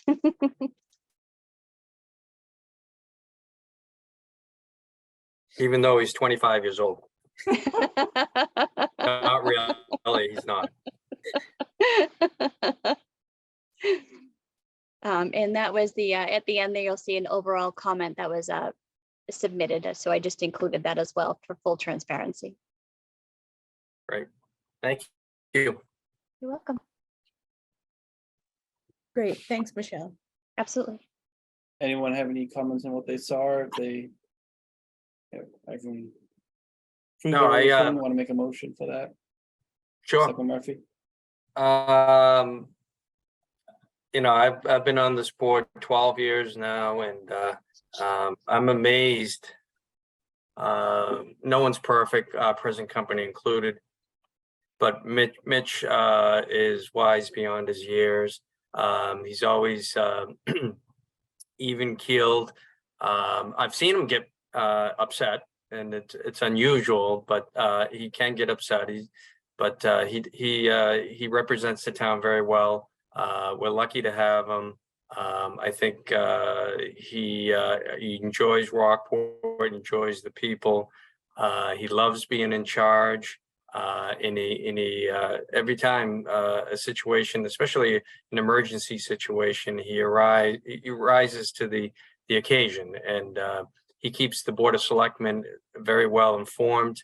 I don't know how he does it with, I know, text messages and so forth, but he's trying to do all kinds of stuff, but he always makes sure that the five of us know what's going on in town. So I'm very, very pleased to have him. I know he's young, but you would think he's had decades, as someone wrote, it wasn't me, but you would think that he has decades of service as a town administrator. He does, and but he represents the town, and we're lucky to have him. So would you like, I think you have that, Sarah, I'm sorry. No, go right ahead, Paul, you take it. I move that the board approve the town administrator's evaluation for calendar year 2022. I have a second. Any further discussion? I will say that he at times he does. He's just doing what the selectman has asked. Sometimes he is the person that has to say no for all five of us. And unfortunately, that comes back on him at times. And it's just disappointing when you hear it. We get the emails, we see the online posts that, because he said no, but the no is coming from the board. He's only acting as an arm of the board, essentially. That's what he's doing. He has policies that are put forth from us, a job description set by us, authority given by us, and passed down to him to carry out everyday duties and operations. And oftentimes that is being the no man and the face of the no, as I like to say it. So it's tough to see those comments said to him about him, emails. So with that is my discussion. So if anyone else wants to say anything, be my guest. If not, I'll do a roll call vote. Seeing none, so a roll call vote. Selectwoman Wilkinson. Aye. Selectman Murphy. Aye. Selectman Lilia. Aye. Selectwoman Donnelly. Aye. And Selectman Brackett votes aye. Motion carries, and the eval is accepted. I am very appreciative to the board for their kind words and for the constructive feedback that I've received in my communications individually with each of you. It continues to be my honor to serve the town. I'm in my 11th year now here in town, and while every day is a new and exciting adventure, I still look forward to coming into work every day. So I appreciate the opportunity to continue to serve, and I would be remiss if I did not thank all of my colleagues. I could not do a fraction of what I'm able to accomplish at any given point without the work of everyone in this community, the employees, the volunteers. We're all here on the same team, and their efforts also need to be noted. And I certainly extend my thanks and appreciation to all of them throughout the year. Thank you for putting that together for us, Michelle. Thank you. Thanks, Michelle. My And pleasure. with that, Mitch will continue talking with the finance update. Thank you, Mr. Chair. So we are working our way through the budget. We are awaiting state aid numbers. So typically the governor shares state aid the last week of January. Because it is a new administration, that will be a couple of weeks later. They did have a consensus revenue meeting today that we're hoping to get an update on shortly. I'm sure it's probably already out. I just need to take a look on Mass Municipal. So we are working our way through that. We've gone through and finalized as much as we can at this point. Our revenues waiting for state aid. We're also waiting on our health insurance number, which should be here fairly imminently. They voted on Maya, our trust, voted on a range this weekend at the MMA conference. So we're awaiting word from our consultant. We had a conversation with him in person on Friday at the MMA. So we are awaiting further detail from them imminently, which again, that and state aid are two large pieces of the puzzle. So it'll be very helpful to include that.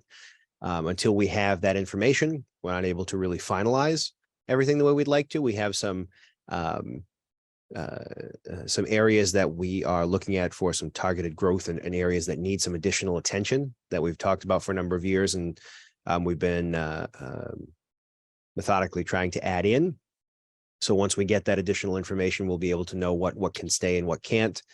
And we will have, the finance director and I will have a recommendation prepared for all of you prior to the February 15th deadline to transmit the report to the budget to the finance committee.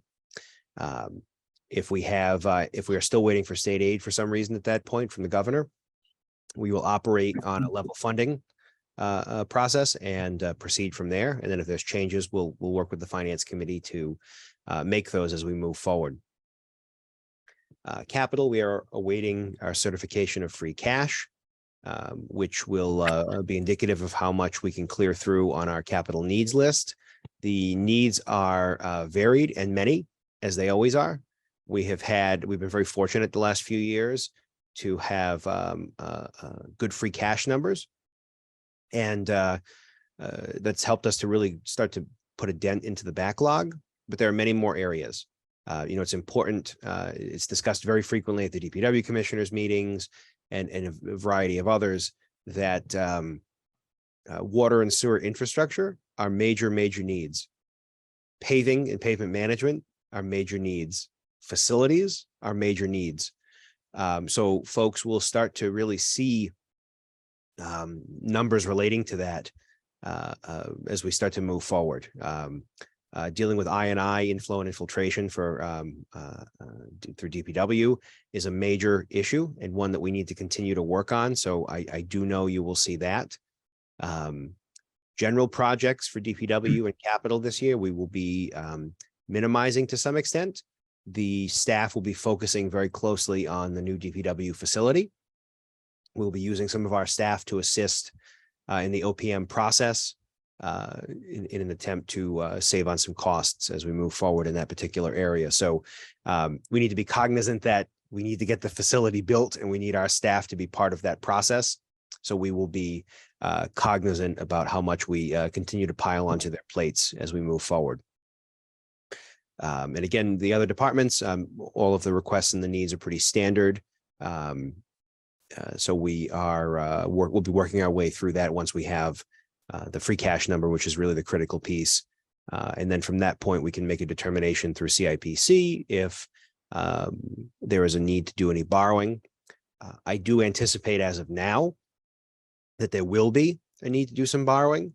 I anticipate there'll be a need to do some borrowing for I&I, and I anticipate there'll be a need to do some borrowing for paving. In the past, we've contributed roughly $200,000 a year in free cash to our master paving account. And that's certainly helpful. But paving now is the cost is exorbitant, and there's really nothing we can do about it.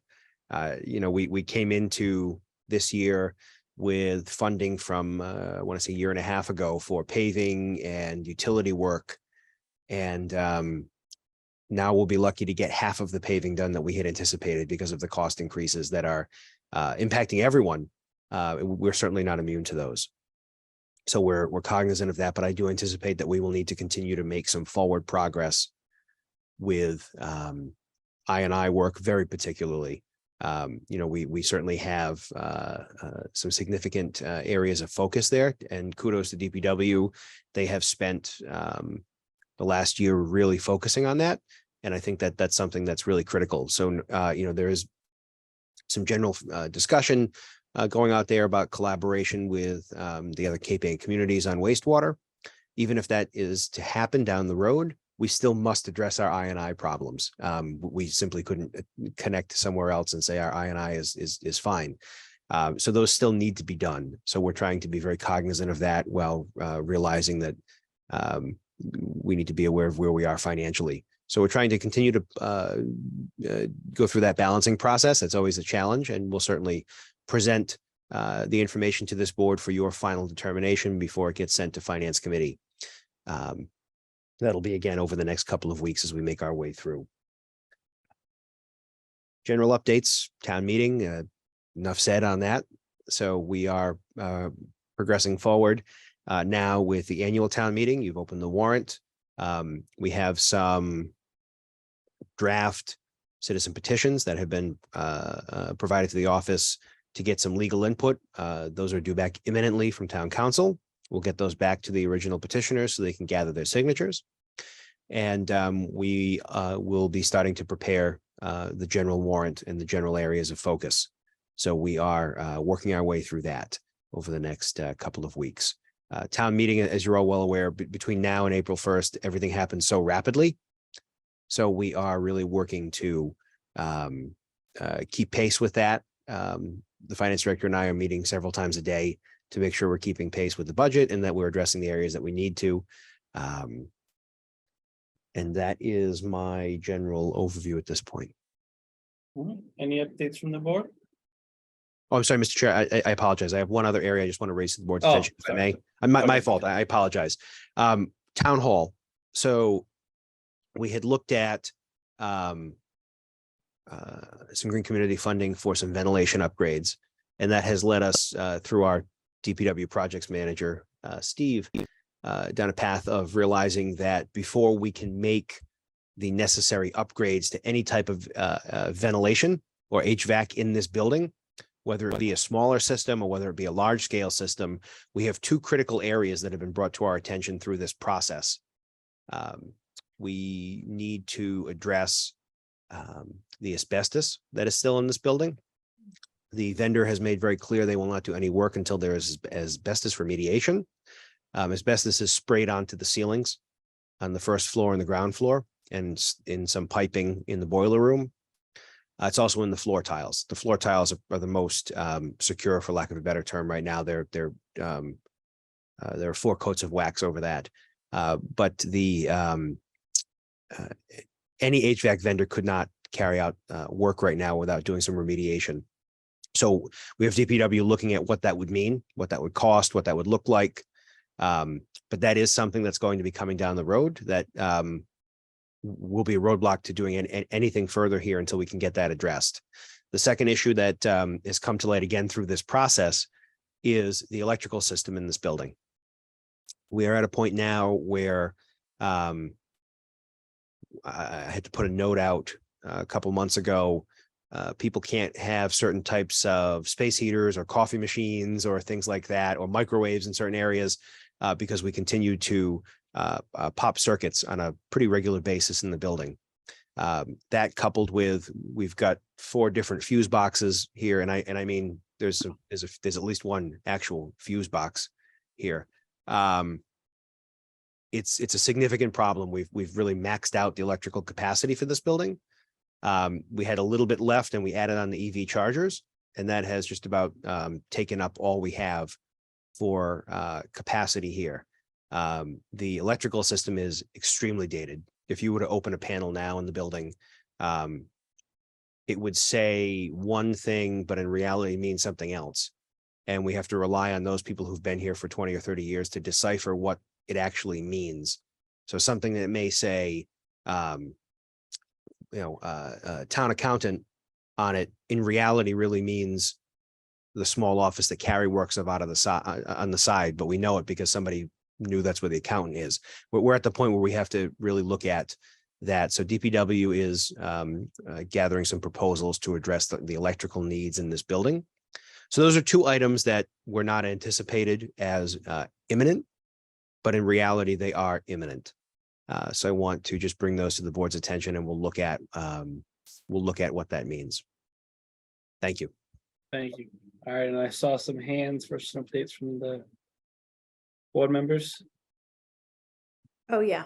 Yep. Selectman Wilkinson. Sorry, just very briefly, both Mitch and I attended the school committee. They had a budget presentation the other night.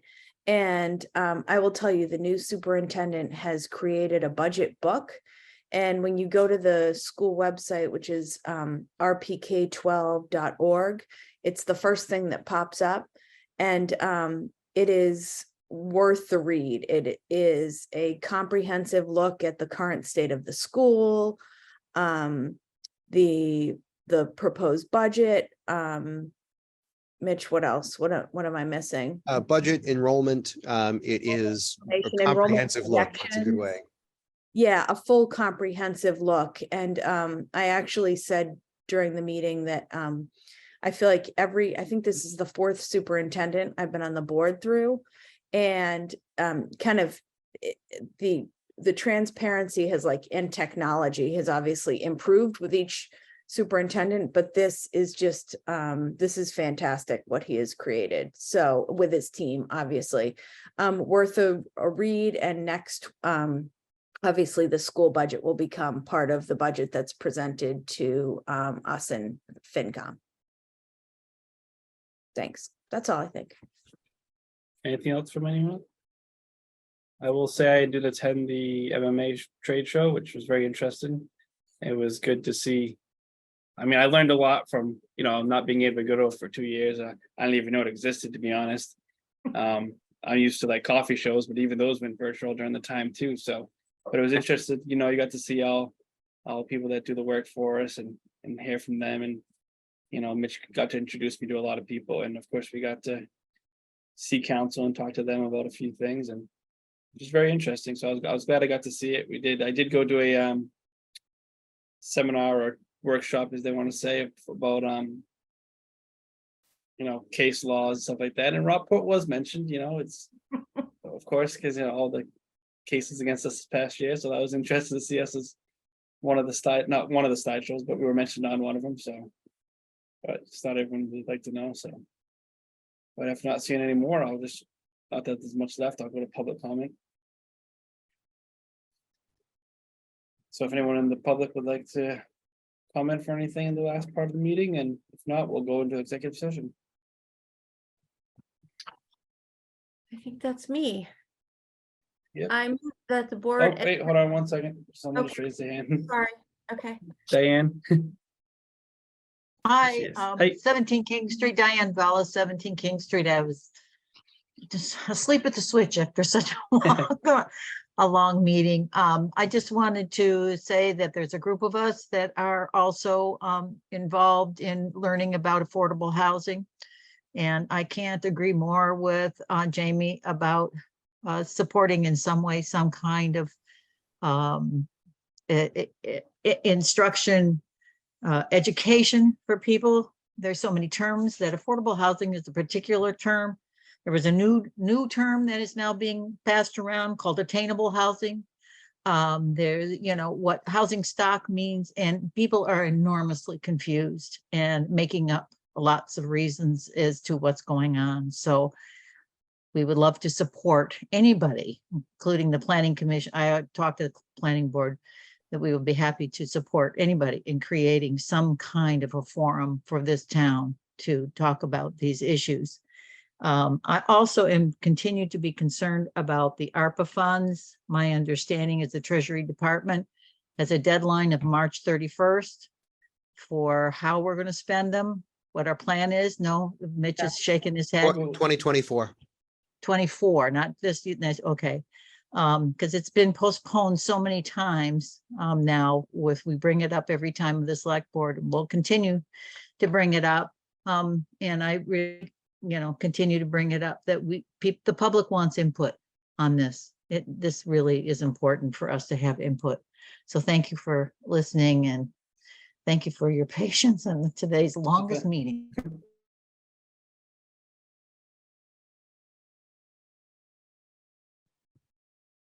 All right, go ahead, Denise. Selectman Donnelly. Yes, that's okay. I move that the board enter into executive session for the following purpose. Executive session pursuant to General Law, Chapter 30A, Section 21A3, to discuss strategy with respect to anticipated litigation regarding Sacramento Avenue in the area of Haven Avenue. If an open meeting may have a detrimental effect on the litigating position of the public body, and the chair so declares, votes may be taken, will not reconvene in public session. Executive session pursuant to General Law, Chapter 30A, Section 21A2, to discuss strategy with respect to negotiations with non-union personnel, parentheses, town administrator, close parentheses, if an open meeting may have a detrimental effect on the negotiating position of the public body and the chair so declares, votes may be taken, will not reconvene in public session. Executive session pursuant to General Law, Chapter 30A, Section 21A3, to discuss strategy with respect to litigation regarding Back Beach Neighbors Committee versus Town of Rockport Land Court, CA number 21 MISC 000174. If an open meeting may have a detrimental effect on the litigating position of the public body and the chair so declares, votes may be taken, will not reconvene in public session. All right. Do I have a second? Let me get my little thing. All right, by not entering into executive session, it would be detrimental to the town's litigating position. The board will not reconvene in open session. And roll call vote. Select Woman Wilkinson. Aye. Selectman Murphy. Aye. Selectman Lilia. Aye. Selectwoman Donnelly. Aye. And Selectman Brackett votes aye. Motion carries. We are entering into executive session. At this time, the public portion of the Board of Selectmen's meeting has ended. We ask that you please exit the meeting at this time. The board will not reconvene in public session.